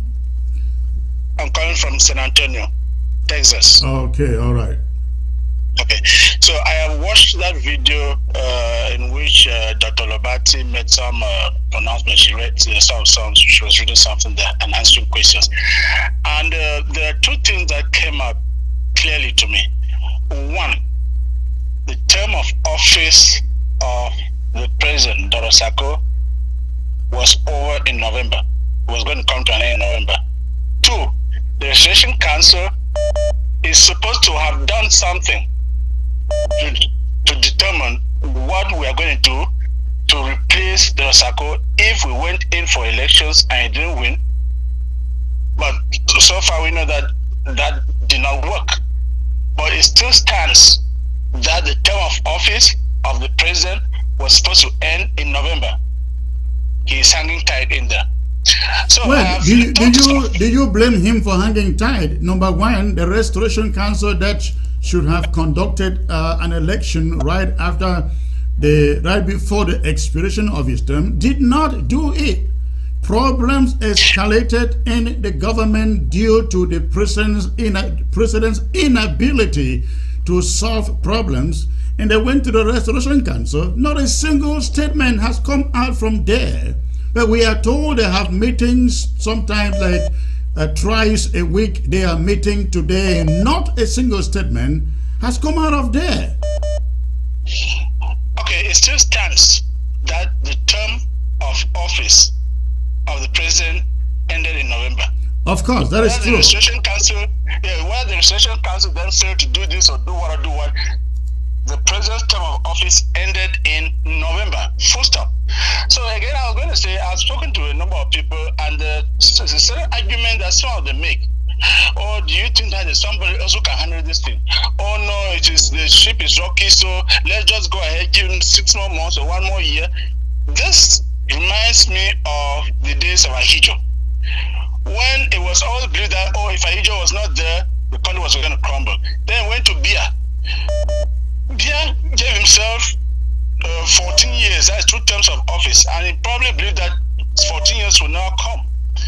But when it was just close to, just around the corner, he organized the CPM people to go clap hands and say, no, they're begging on the president to stand again for elections. And he goes on. The elections in Ambazonia were programmed. There was a time when I thought it wasn't a good idea to give just a 2-year term of office. A number of people agree with me, others disagree with me. But it was programmed. That was the program. Elections were programmed. Let's stop this issue of no, he's the only person that can be there. No, of course, no. That is the chorus that you hear only from hand clappers. Let me remind everyone out there, when Dr. Sako was elected president, nobody knew him. Absolutely nobody knew him. Ladies and gentlemen, I shall be making an elaborate statement on these issues in the days ahead, and you will know exactly where I stand as far as the issues are concerned. But I can assure you, I stand for a new leadership that takes care of problems, that solves problems, not that which fractionalize the interim government, not that which is pulling people apart and creating or duplicating institutions that we already know. When people are trying to be fraudulent, that is exactly what they do, and we know this very well from the system we are coming from in La République du Cameroon. 1 second, go ahead and finish so we can get other callers. Okay, I'm talking about dividing people. Some people believe that if you disagree on anything with the president or with his the rest of, I'll call them cronies, then you are anti-IG. It needs to be known. Ambassadors need to be educated on the fact that in any setup, expressing an opinion which is contrary to anybody, to that of anybody, does not mean you are anti that group. I can disagree with the president and say, Mr. President, I don't agree with you. That does not make me anti-IG. The IG is not Dr. Sako, and Dr. Sako is not the IG. And again, I come back to this point. Elections were programmed, we have to get into them. They were not saying, okay, no, let's see whether at that time we'll be stable. No, the elections were programmed, they were programmed, full stop, and we have to get into it. Let's talk from, oh my God, what are we going to? Thank you. Thank you. All right, let's get to the callers. this is, I guess, Germany. Hello. Hello, Secretary Chris. Hello, good evening, sir. You're calling from Germany, am I correct? Yeah, from Germany. And what is your contribution, sir? I want to contribute on two major aspects that have been discussed this evening according to my time here. I want to first of all congratulate the panel for their wonderful performance. Prince J.K., who have been very objective in his presentation. I want to talk on the aspect of the unity, what's happening on the ground, what the fighters are doing, like what Major Field Marshal Nobiti is doing there. I know there's a lot of mixed feeling and castigation on the approach that you could be using. But I think like the statement J.K. used and said, as a father, when you have children, not all are experiencing doing, they might have good intention, but this intention needs to be guided so that we should get the best benefit out of it. I think that we should not allow the diaspora division and politics to an extent to affect the fighting force on the ground. Because one thing is certain, when they, not that we are merging all of them into one group, but this mutual understanding of the fact that this is a brother, we are fighting a common cause together, it gives them some sense of security, a sense of backing, and against infiltration. Comrade, I think you are right there. However, when you have maybe about 10 other camps who are not aligned with this group and who do not, as you all know, see eye to eye at the moment, isolated essentially, it doesn't look good, isn't it? Yeah, it doesn't look good, and that is why my point is here. Because if you look at it very well, some don't want to join because they are still tying themselves to the ideologies that come from the diaspora. So it is this diaspora. But when you say the ideology that comes from the diaspora, what is bad about it? Without the diaspora, we won't be here today. You know that. I know for 100%, without the diaspora, we will not be where we are. But my point is that we should focus on diplomacy, financing, and leadership, but allow these boys to knowledge of understanding of the fact that they watch each other and they have a common cause to fight. For example, what I just said, ideas from the diaspora is that, for example, I watched some videos where you hear FMNOPT say he's trying to reach Insubu. Basically, Insubu, the chain of command. And one thing I want to plead, Secretary Chris, if we are a government, there is no government in this world without opposition. And the IG cannot make itself such a government that will say they are intolerant to any other group that is not under the IG. Because if we go to Ambazonia and the interim government is installed as a government, I don't think we are going to push any other group that is on the ground out of Amazonia. We're going to cut the territory and say, take it and go your own way. All right, thank you, comrade. I hear you. Thank you. We will let you go so we can get to other callers. However, I will thank you. I will say that yes, before we allow boys on the ground to go collaborating with other groups that the last caller is referring to, we really have to check out and see that yes, they are indeed, those groups are indeed fighting groups.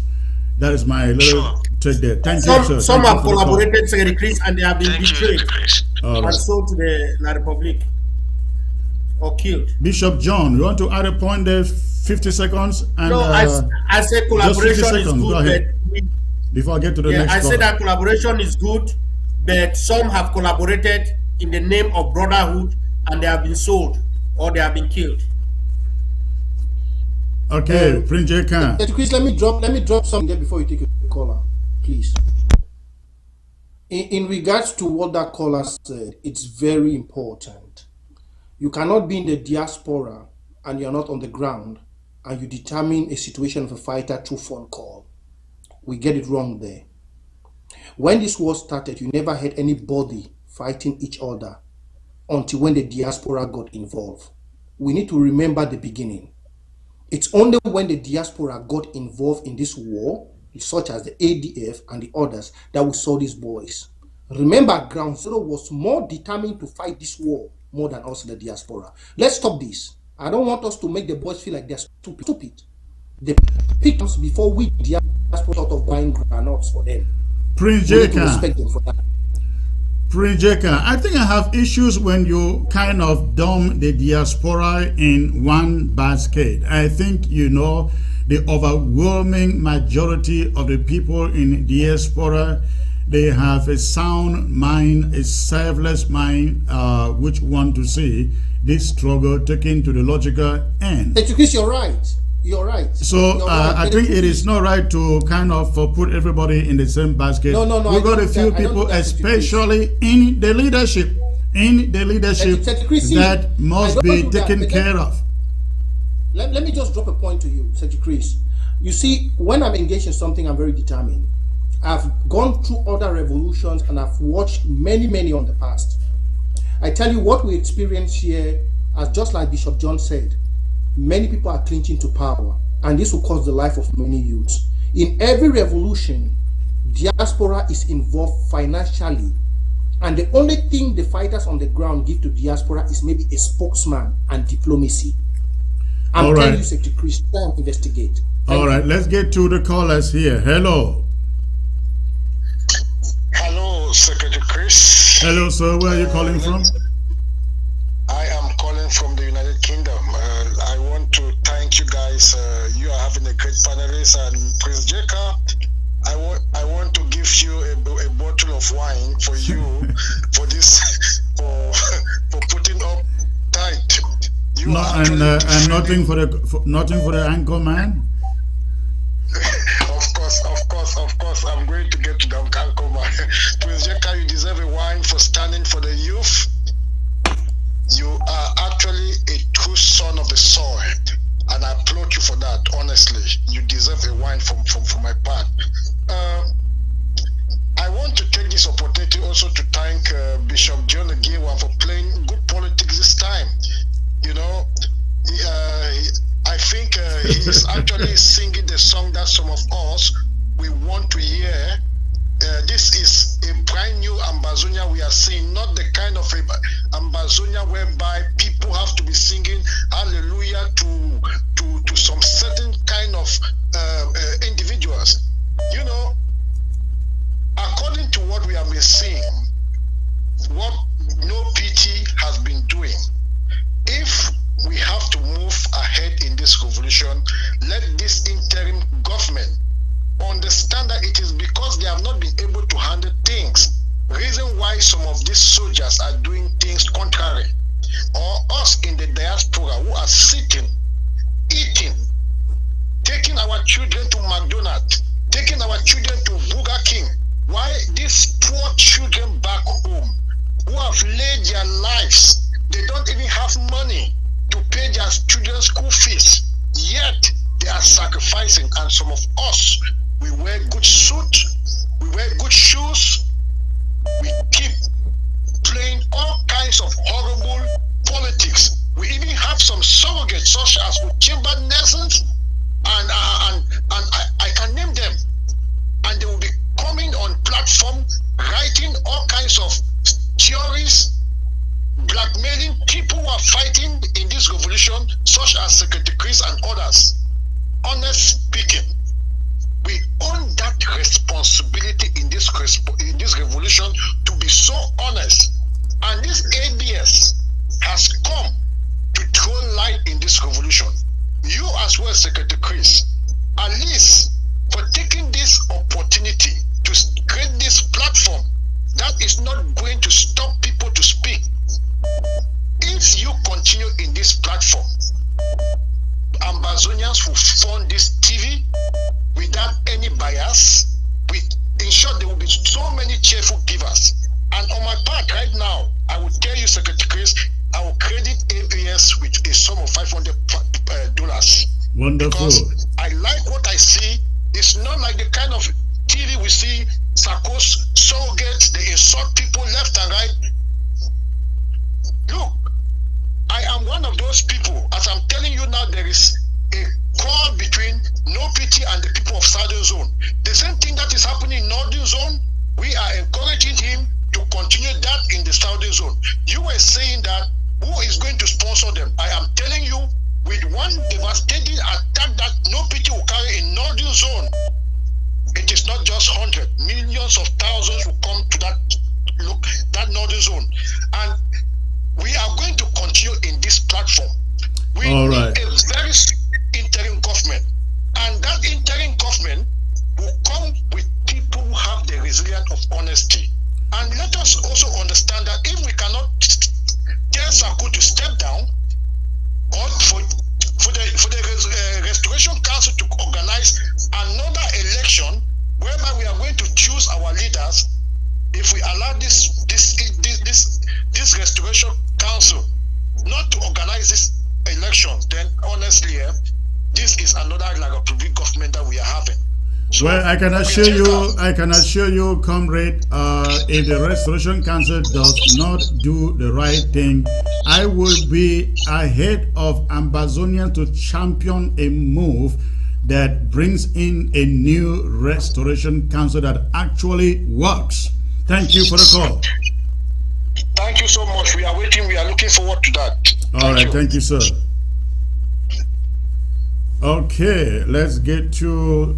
I'm sorry, guys. Let's give a little more time to the callers. Let's see. This is the first caller from Ground Zero. Hello.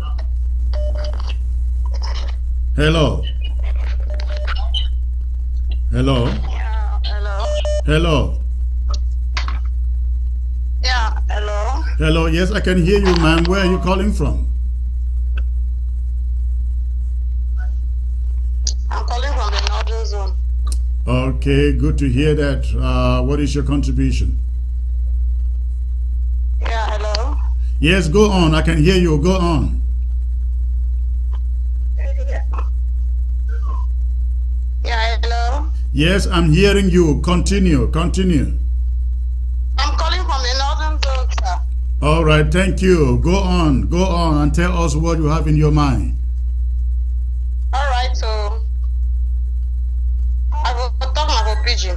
Okay, that one day, okay. Yes, go. Yes, talk.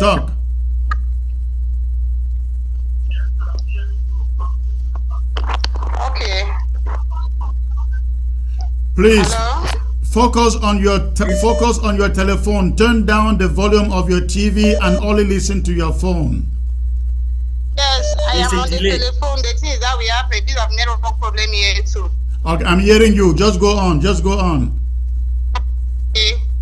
Yes, I want to really appreciate Una for that platform very well. I've been very, very happy for all the Una I do for this.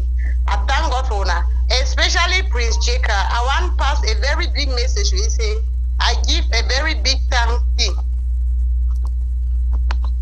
Prince Jeka, you have lots of fans out there. Yes, I give a very big thank you for the work we do and Nancho with you, Secretary Chris. If not, we do not know the revolution day after the Ground Zero here. Then what you want to contribute on the fact of cooperation, unity. I want beg say we beg now for beg. When I don't see the calamity with the ADF don't cause them. We know unity with ADF because that's more. We don't even know whether true they didn't do anything good. Because they always there for that La Republic side for cover up. Because when they did come, so say they come, Unafi go say Unafi go cooperate with them. The insect can bring down the revolution. Yeah, after a very long time.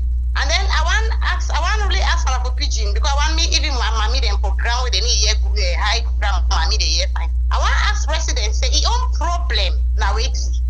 You know we get a government. They get people that inside way more than 95% of the people they complain of that government, and then you need to see them like that. You want monopolize you want make a government maybe a monopolized one or now which kind one? One ask and say, would you want to come out under La Republic, but now enter new kind of La Republic? Because presently, always waiting for La Republic now, CPTM all over. If not to not be CPTM, not to make you work. So now the same way where you want the own kind of government need be. And then I get some correction. I want when some people then they call, they need you want to see the reality, whether they want to get a good name their show from Creepy. It talks saying Mr. Nancho be make a wrong statement by saying that they open ABS or close down ABC. Mr. Nancho was perfectly right because I watched ABC. All the way they do an order for insult you, Secretary Chris, Prince Jeka, and Nancho.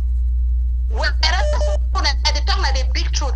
I tell Prince Jeka say, me tell them, mommy them, that papa them. If you don't talk, I say, if they would them, me tell them their truth. The devil they say they make moment of truth. We need to see we no moment of truth. The devil they have just for them. After the thing, but exploiting them. No moment of truth. I beg una say, una go and find for the platform. Una go and find. Me God bless una. Me God cover una. Especially you, Secretary Chris. Especially you, Mr. Nancho.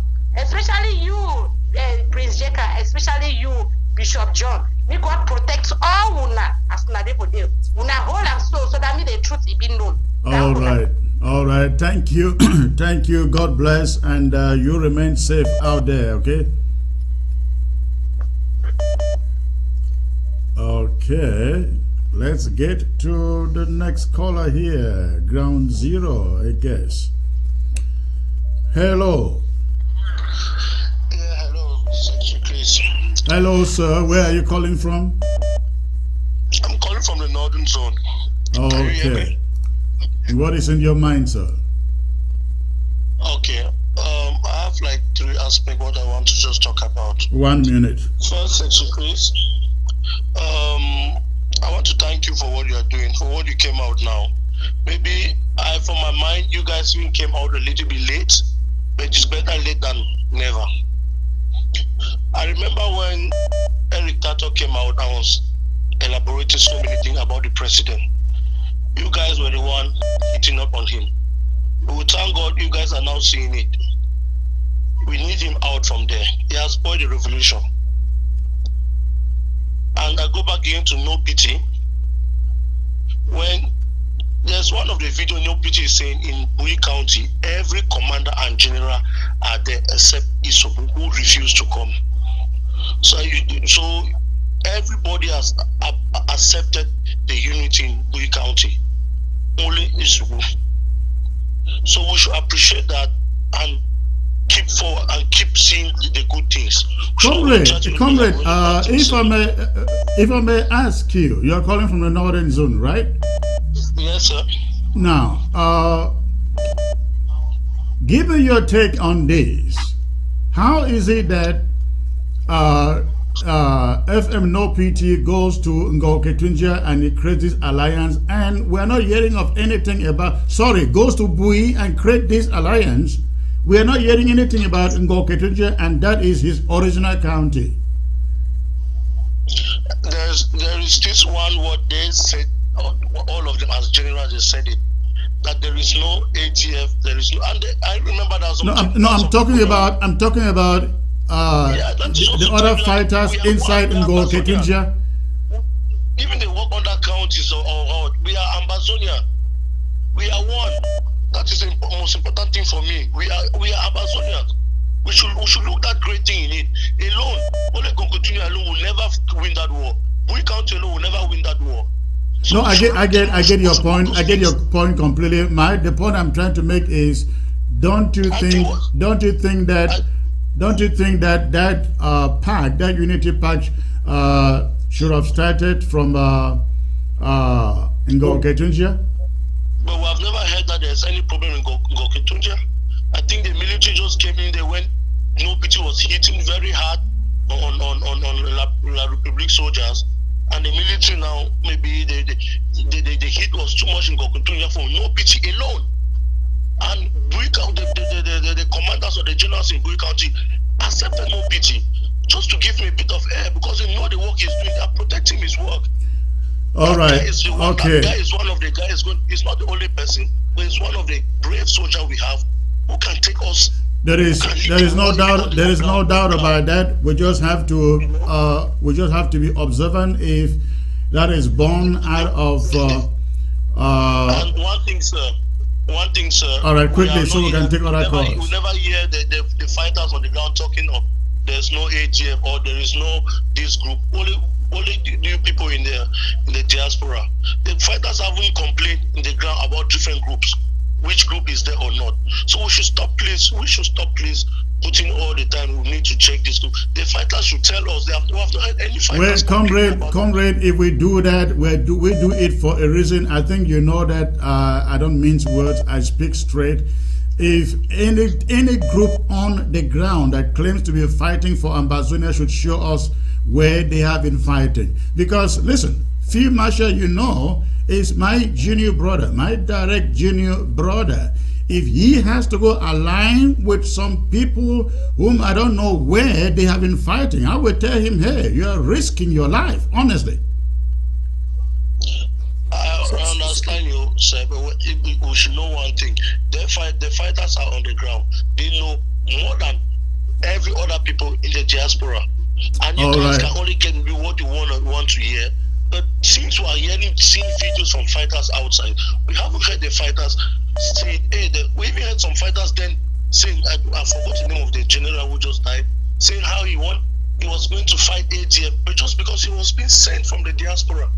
But we never heard them on the ground saying like, oh, the ATF, or because the main problem in this liberation was the ATF and whatever.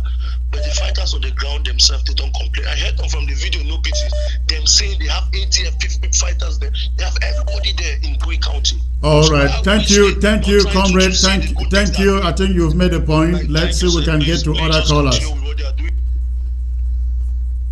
Senator Chris, can I drop a point there? Yes, please. In regards to what that caller said, I want to call your attention on something and on what NOPIT is doing. You remember that when Chairman Frank of Goketunja was still there as a chairman, NOPIT never made this move. Because Chairman Frank knew how to handle him. Because when Chairman Frank was there as chairman of Goketunja, I was talking with NOPIT. And Watana Wata supported there. But I've had several intelligence behind. When Amos came in, there became a problem.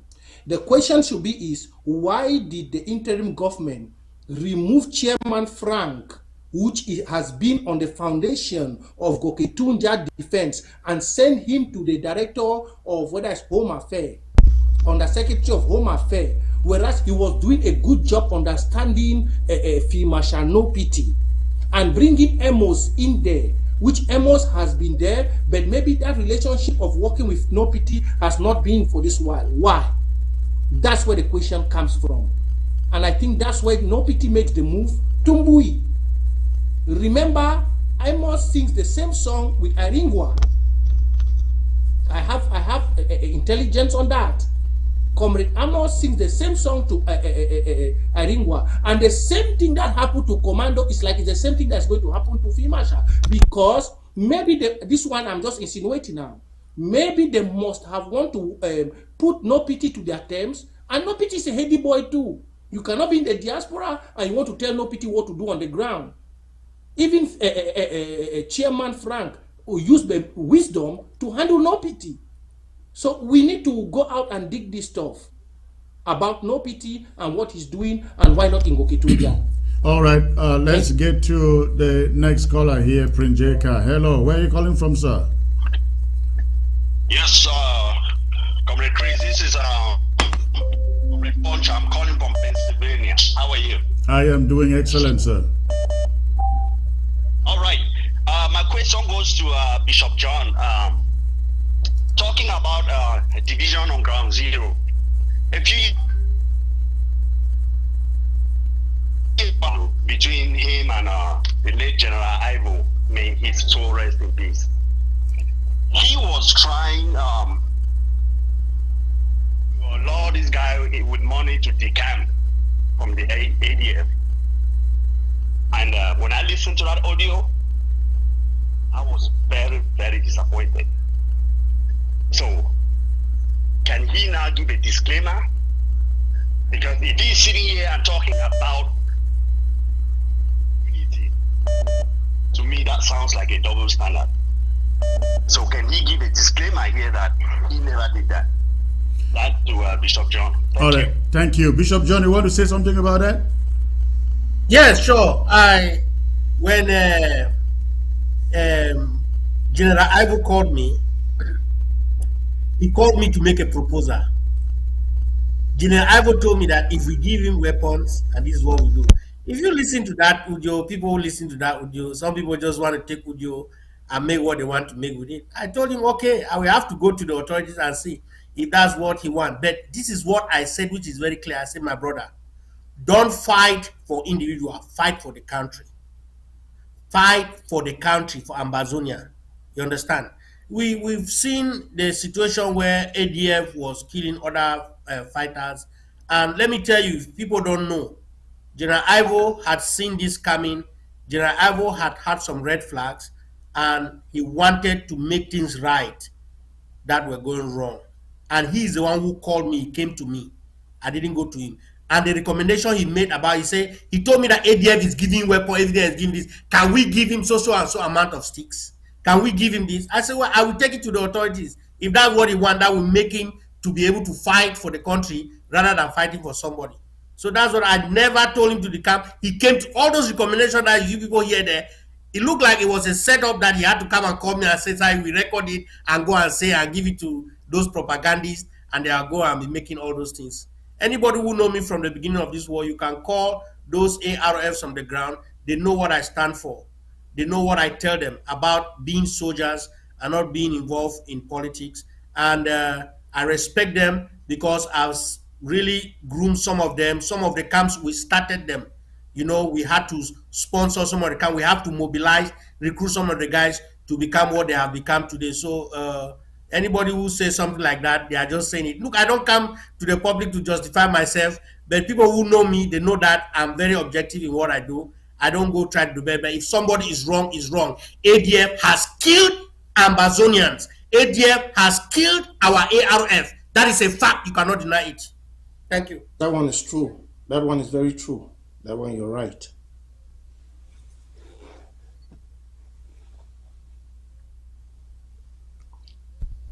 Sorry, Chris. Hello. Yes, sir. Where are you calling from, sir? I'm calling from the Southern Zone. Precisely where, sir? K-Town. K-Town. Okay, thank you for calling. What is in your mind? What is in my mind is truly like you just said, we don't have patience anymore. We don't have what? Patience anymore. We need a council to conduct the election very fast because we need things to be put in order very, very fast because we have little time. Okay. I no longer have patience because people are dying every day. People are losing their lives every day. So, all right. I just believe leaders out there should not be using people's lives to play games. Thank you. Thank you. All right. Thank you. We hear you. Thanks for the call. Remain safe, sir. All right. Let's get to the next caller here. Still ground zero. Hello. Hello. Hello. Hello. Well, I guess this guy is not picking the call. Let's see who is next. Hello. Hello. Hello. Good evening, sir. Good evening, sir. Where are you calling from? I'm calling from Niger, from a refugee camp. Niger, in the refugee camp. Yes. Good to hear your voice, sir. God bless you. Thank you very much, sir. So, what is your contribution? Yeah, I'm very happy to see you people trying to analyze some few things that have been going wrong. Okay. And please, sir, the good thing that I would love you to do is that your channel is based on organize the fighters, to unite the fighters, to collaborate with all the groups in the ground. I think that channel will go a mile that everyone would love to contribute, would love to see the channel in Amazonia. All right. Because what is going on now is I think if that thing can happen in all the 13 countries in Amazonia, this fight 2022 will not end without us seeing ourselves to Boya. All right. Thank you, sir. Thank you. I appreciate it. Remain safe out there, and we hope to see you one day in Boya, okay? I will be very happy to be in Boya, and I plead again for you people to keep it on. Prinzeka, I greet you more because you can see the suffering of our fighters in the ground. All right. See fighters fighting others, that is a very bad attitude. That is what will lead more fighters to die. So we don't want to see that again. All right. Thank you. Thank you. You remain safe and strong. God bless. Okay, the calls are coming in. This is Italy. Let's see. Hello. Hello, Secretary Chris. Good evening, sir. Where are you calling from, sir? I'm calling from Ground Zero. You're calling with an Italian number. Don't worry about that. Okay, what is your contribution? Yeah, what I want to ask you is concerning your show with Tibo Nagi. Okay. Yeah, during your show with Tibo Nagi, you forgot when he was talking about division. Yeah. You didn't tell him that there is a collaboration in Team ARC. Well, you are correct. You are correct. You are correct. However, I reminded him that we have an interim government, right? Yeah, you tell him that there is an interim government, but when he was talking of many groups, you well, I don't know if it went off your mind. You were supposed to let him know that those splinter groups that he is talking about, some of these groups, they are just impersonating themselves as fighting for Amazonia. Most of them, they are being sponsored by La Republique. Well, you make a point, and that's your opinion. Even in Team Ag, you will not believe me that they will not speak with one voice on certain issues.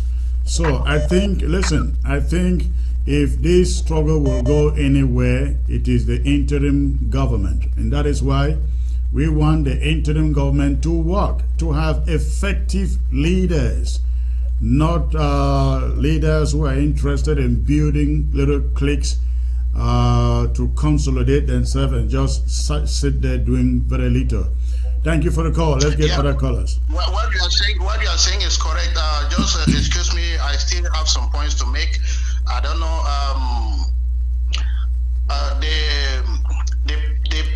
The person. The people executing the fight on Ground Zero is the IG, and the advice I want to give to the restoration fighters is, before making any alliance or collaboration with any person, just for emphasis, you should ask yourself, these so-called groups that keep imposing themselves on social media, on Ground Zero, they are not anywhere to be found. Now that the IG and the restoration fighters, they are re-strategizing. Those people who used to claim victory on Ground Zero, where are they? They should show us where they are fighting now. Well, you make a good point, sir. Let's leave it there and hope that, we are watching Afcon, right? We're waiting to see what they do.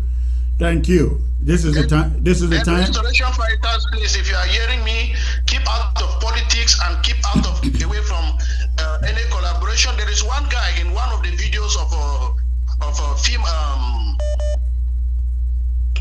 No unity. That guy was saying that they call him Cat with the white beard.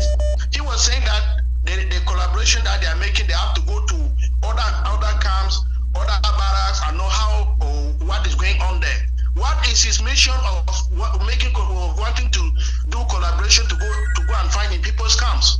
That's a good point. So let's leave it there. I hope that I believe in the days ahead we're gonna find out what it is all about. Thank you. Have a great day. Restoration fighters, if anybody is coming. Okay, let's get to the next caller. Hello. Hello. Hello.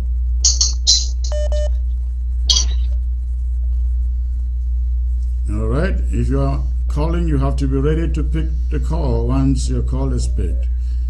Hello.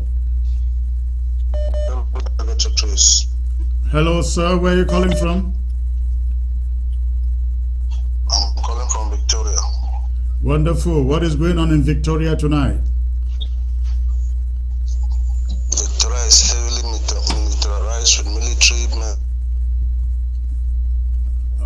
Okay. And so high security of the Republic. Yeah, Secretary, please, I want to greet my Prince Jacob, my very good friend Mola Olea, and I want to greet Bishop John.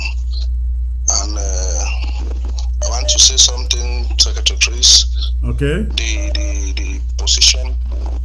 Yeah, what Prince Jacob was saying, the Mediterranean team came out and it is only, they accept only CRTV journalists to go approaching the players. No other media. It is strictly controlled, and if you can hear from BBC that they had with the Colonial Geo, he said everything is under control, the security is there, everything is being put in control. All of them are afraid. I want to tell Prijeka that explosion took place at Well, we're not having a good connection there for this. and they are restricted. It's a bad connection, ladies and gentlemen. Let's get to the next caller and see. It's still ground zero. Hello. Hello. Hello. Okay, that's a bad connection. Let's see. Hello. Hello. Hello. Yes, Secretary Chris. I'm calling from the DMV. Good afternoon, sir. Good afternoon. I'm calling in respect to the last caller who called. Yeah, those are the people that you don't need them to be giving those kind of contribution. You cannot be telling fighters from the diaspora to despise their colleague fighting. Those people on the ground, truly, they know who fights or who do not fight. Those people on the ground know who are the black legs. Most of the time they give us information, you know that. Right. So we cannot be in the diaspora try to tell them who are black legs in their midst, which they themselves know. They are bringing disunity among the fighters. Allow the fighters to unite themselves. They know who is fighting and who is not fighting. Please. That's a good point. However, it is left to be seen.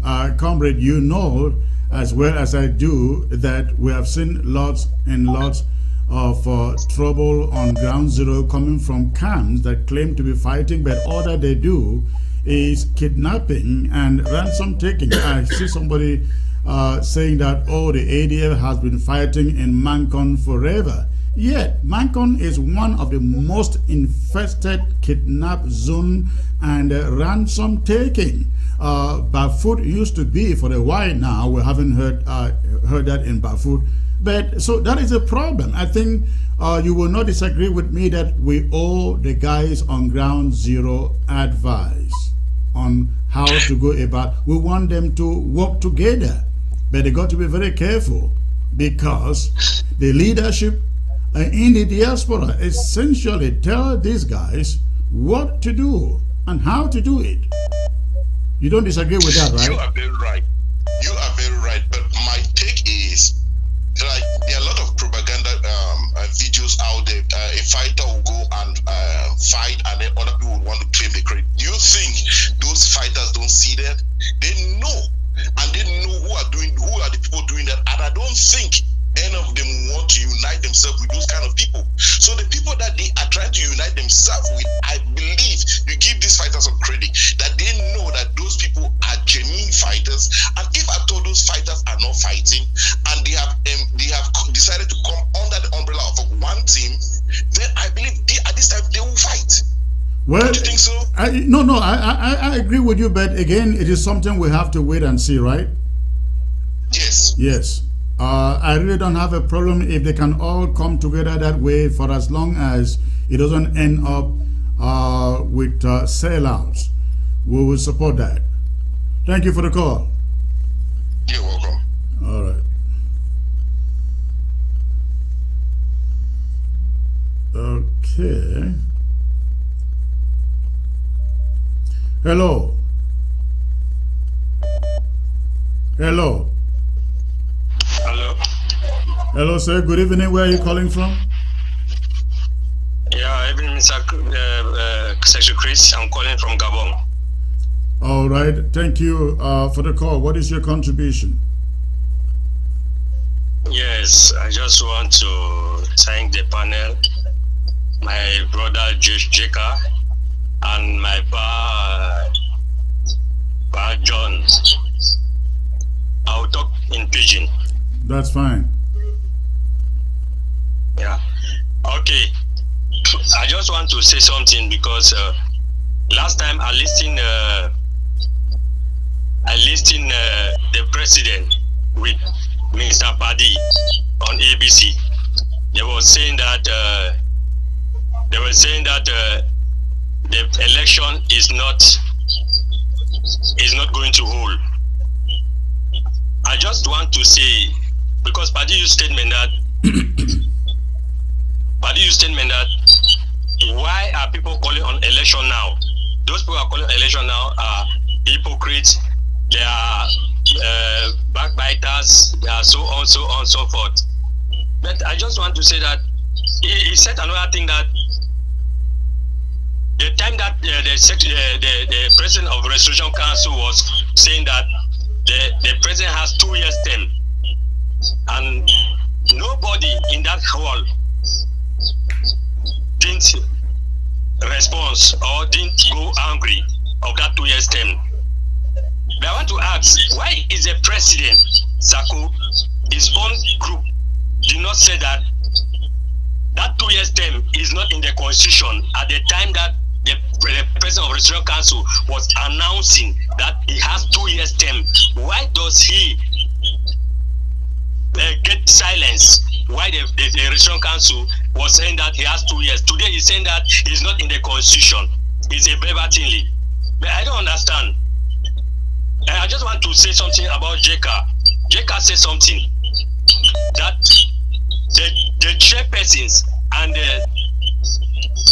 the local government chairpersons, the county chairpersons, they are the ones that have the power. But why are they so silent that they cannot come out for a meeting to decide on this matter? Because they are the ones that having that power. Why are they silent? Why are they not coming out to sit down and talk about this matter? Because if they sit down and come out with a conclusion and a decision, the president will take his stand.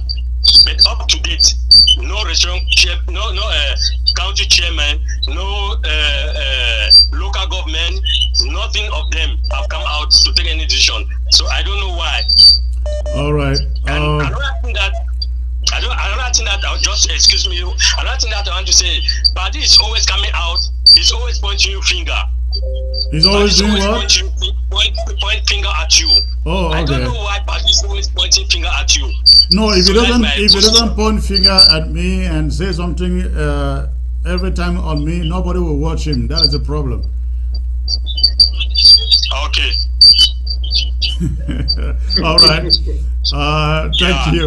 Because I have always been following Paddy when Paddy is coming out, and Paddy always play the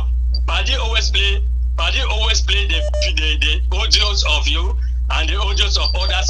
They did play the audios of my Irene.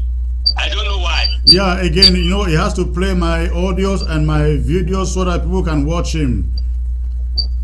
Okay. All right. Thank you very much. Thank you, sir. Thank you for the call. All right, you guys have 50 seconds. If you have something to say there, please. We have 7 more minutes to the end. Go ahead. Let's start also Bishop John. Let me start so Bishop John, let him round up.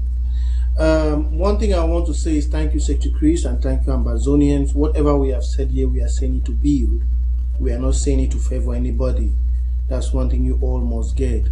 The interim government is the blood of the people and not individuals. That's why when we come to this platform, we say the truth, because the interim government is the blood of those 30,000 sons and daughters of Southern Cameroon that has been killed. Where I'm from, they teach us to respect blood. Yeah, the flag represents the blood. That's why you see, when I see the restoration fighters holding that flag, I believe that those 30,000 souls which have been killed, they are still alive. To the leaders out there, especially to Ayabacho, I want to say he has seen everybody is talking about ADF. That means a bad finger has been pointing on him for 4 years. They say no matter how you claim to be wise and your people always point a bad finger at you, there's a time for you to sit and think. Once upon a time in this revolution, he had been offered a defense and he rejected it and only accepted it when former President Seseko went to jail. It's time for all of them to think, go back to their county. The blood matters more than anything called group. We have a very good structure. I always say if he accepted block by block, then what is the difference of county and LGA? It's just a bigger platform than that. So they should understand. And Thibaut Nagy has brought out a clear page. So at this point, if you are standing outside of what the majority stands, then we'll put you away. Because even in other revolutions, even what the Biafra do, they don't shun the voice of the majority. The minority always supports the majority. And I think this is the time for us to focus with unity in purpose. If you are a smaller group there, you see the interim government will represent the blood of Amazonia. It's a bigger group, it's a bigger picture that governs this revolution. Let's unite in purpose. And if you hear your brother say something, and you don't need to come out and say, no, me, I reject. If that thing has to benefit 8 million Southern Cameroonians, including those who have been killed, my brother, support it. You know, it will not kill you. It only pushes us forward. And to our Restoration Council and everything, everybody there, you guys have heard from Ambazonia. It's time for us to get to work. Let everything be new. Thank you, Secretary Chris, and thank you, Bishop John. It was nice being with the both of you here.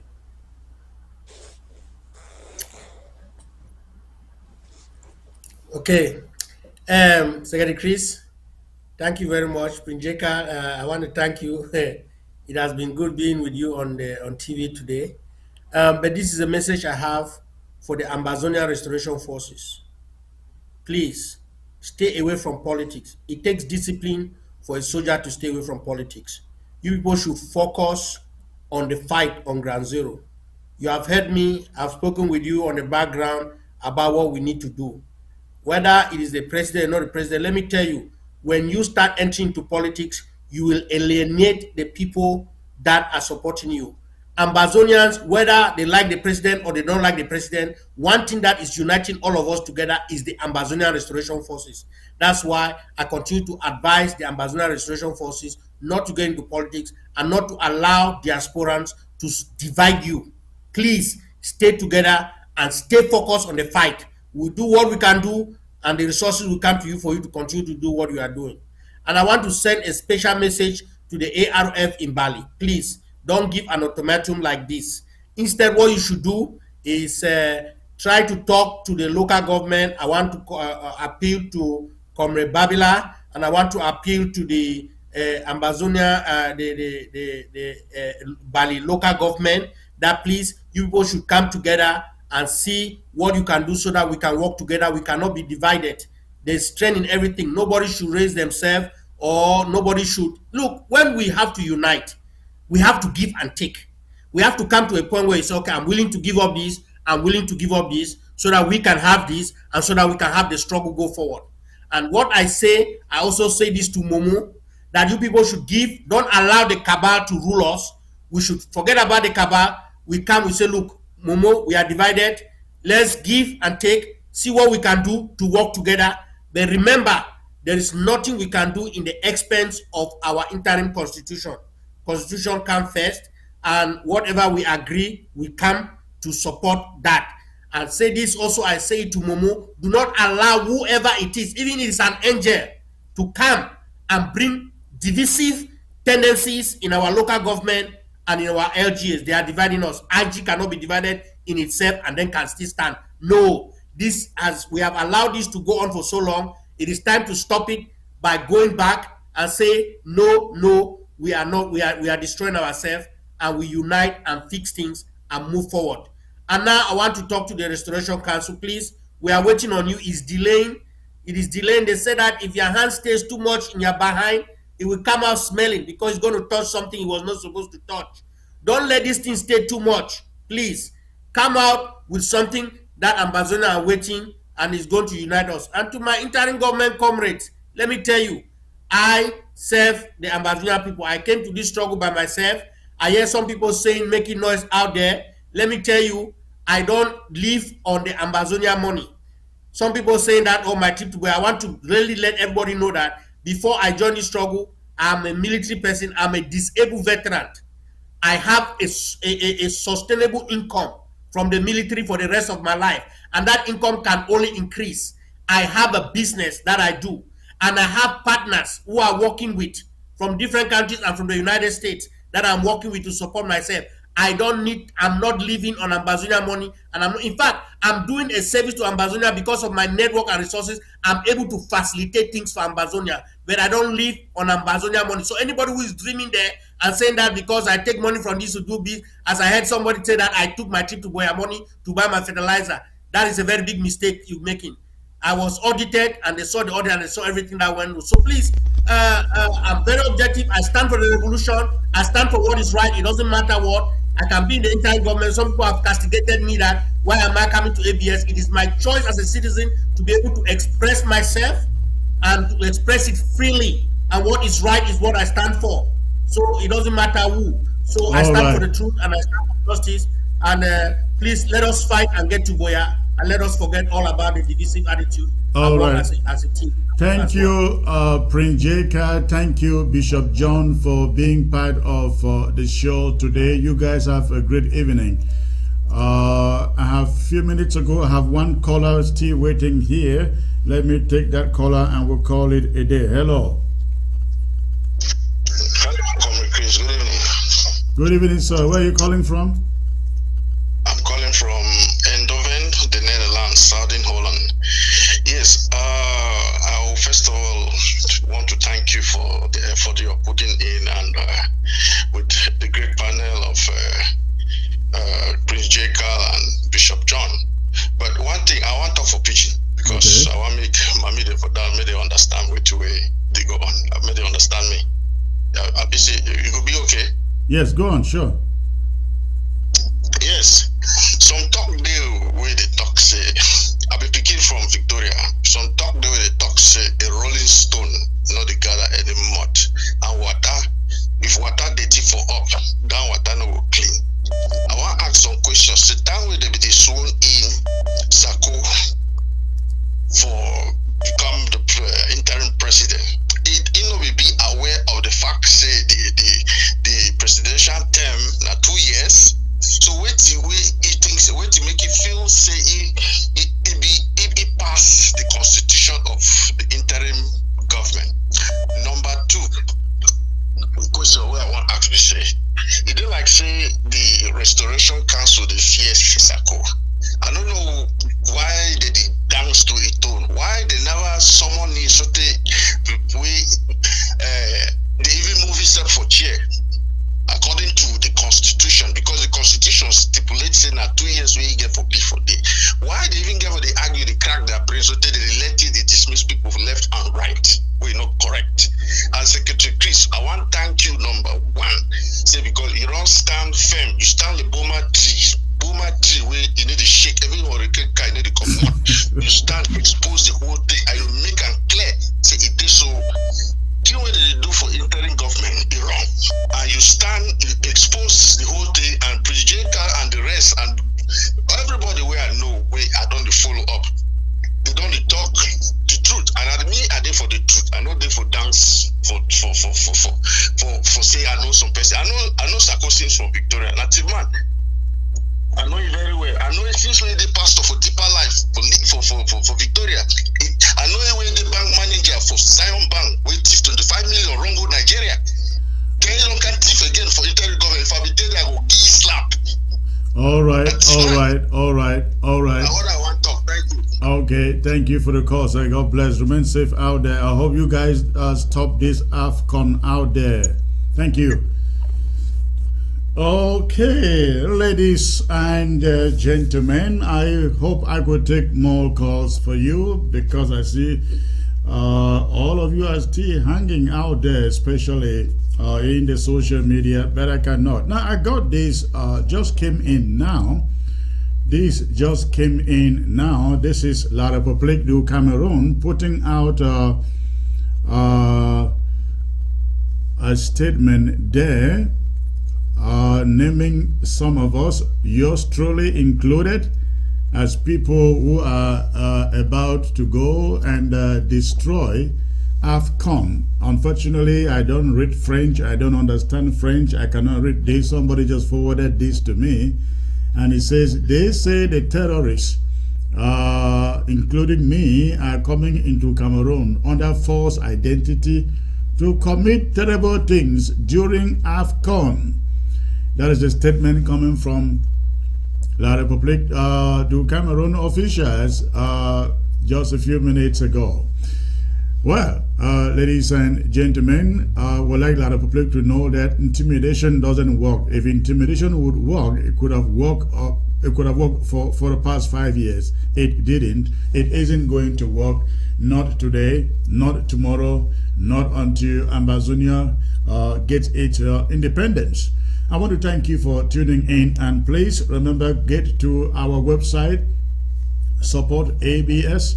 We have donation buttons on the side. Please, we really appreciate your support, because without that, we will not be doing what we're doing here today. So go to the website, absafricatv.com, absafricatv.com, and you can add yourself in the fan club. And what we're trying to do in the coming days, we'll be able to open a forum in which all of you, the fans of ABC, will be able to belong. But to be able to be part of it, you go to the website, just click and enroll in the fan club, and then we will get your name from the website and be able to get back to you. And when the club is actually formed, you will be included. So please, and we also have the email there. You need any information about ABS, send the email to info@absafricatv.com, absafricatv.com. It was a great pleasure to come to you. I look forward to being back here on Monday. It will be a powerful show on Monday. I won't reveal the guest to you, but of course, always expect good things, good analysis, good information here on ABS. And remember, we never buy robots to watch us. We don't buy views to watch us. If there are 200, there are 200. 1001, as I saw it here today, that is exactly what it was. I don't know how many were on the Facebook, on YouTube. I think there were over close to 200 on YouTube. So those are not robots. Those are real people. Real people. Thank you, ladies and gentlemen. You have a great night, and please get to the website and register to become a fan of ABS. Have a great weekend. I look forward to seeing you on Monday. Good night.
Sur France 2, applaudissements pour Ayala Kamura. Fantastique Ayala Kamura. Parce que oui, ce soir, Ayala, on parle de musique, ce soir on parle de ce bien commun, des sonorités qui viennent d'Afrique. Vous êtes né à Bamako d'ailleurs. Exactement. Et votre musique, c'est un parfait mélange finalement de zouk, de R&B, d'afro, ça vous le savez. Alors où est-ce qu'on peut reconnaître? Où est-ce qu'on peut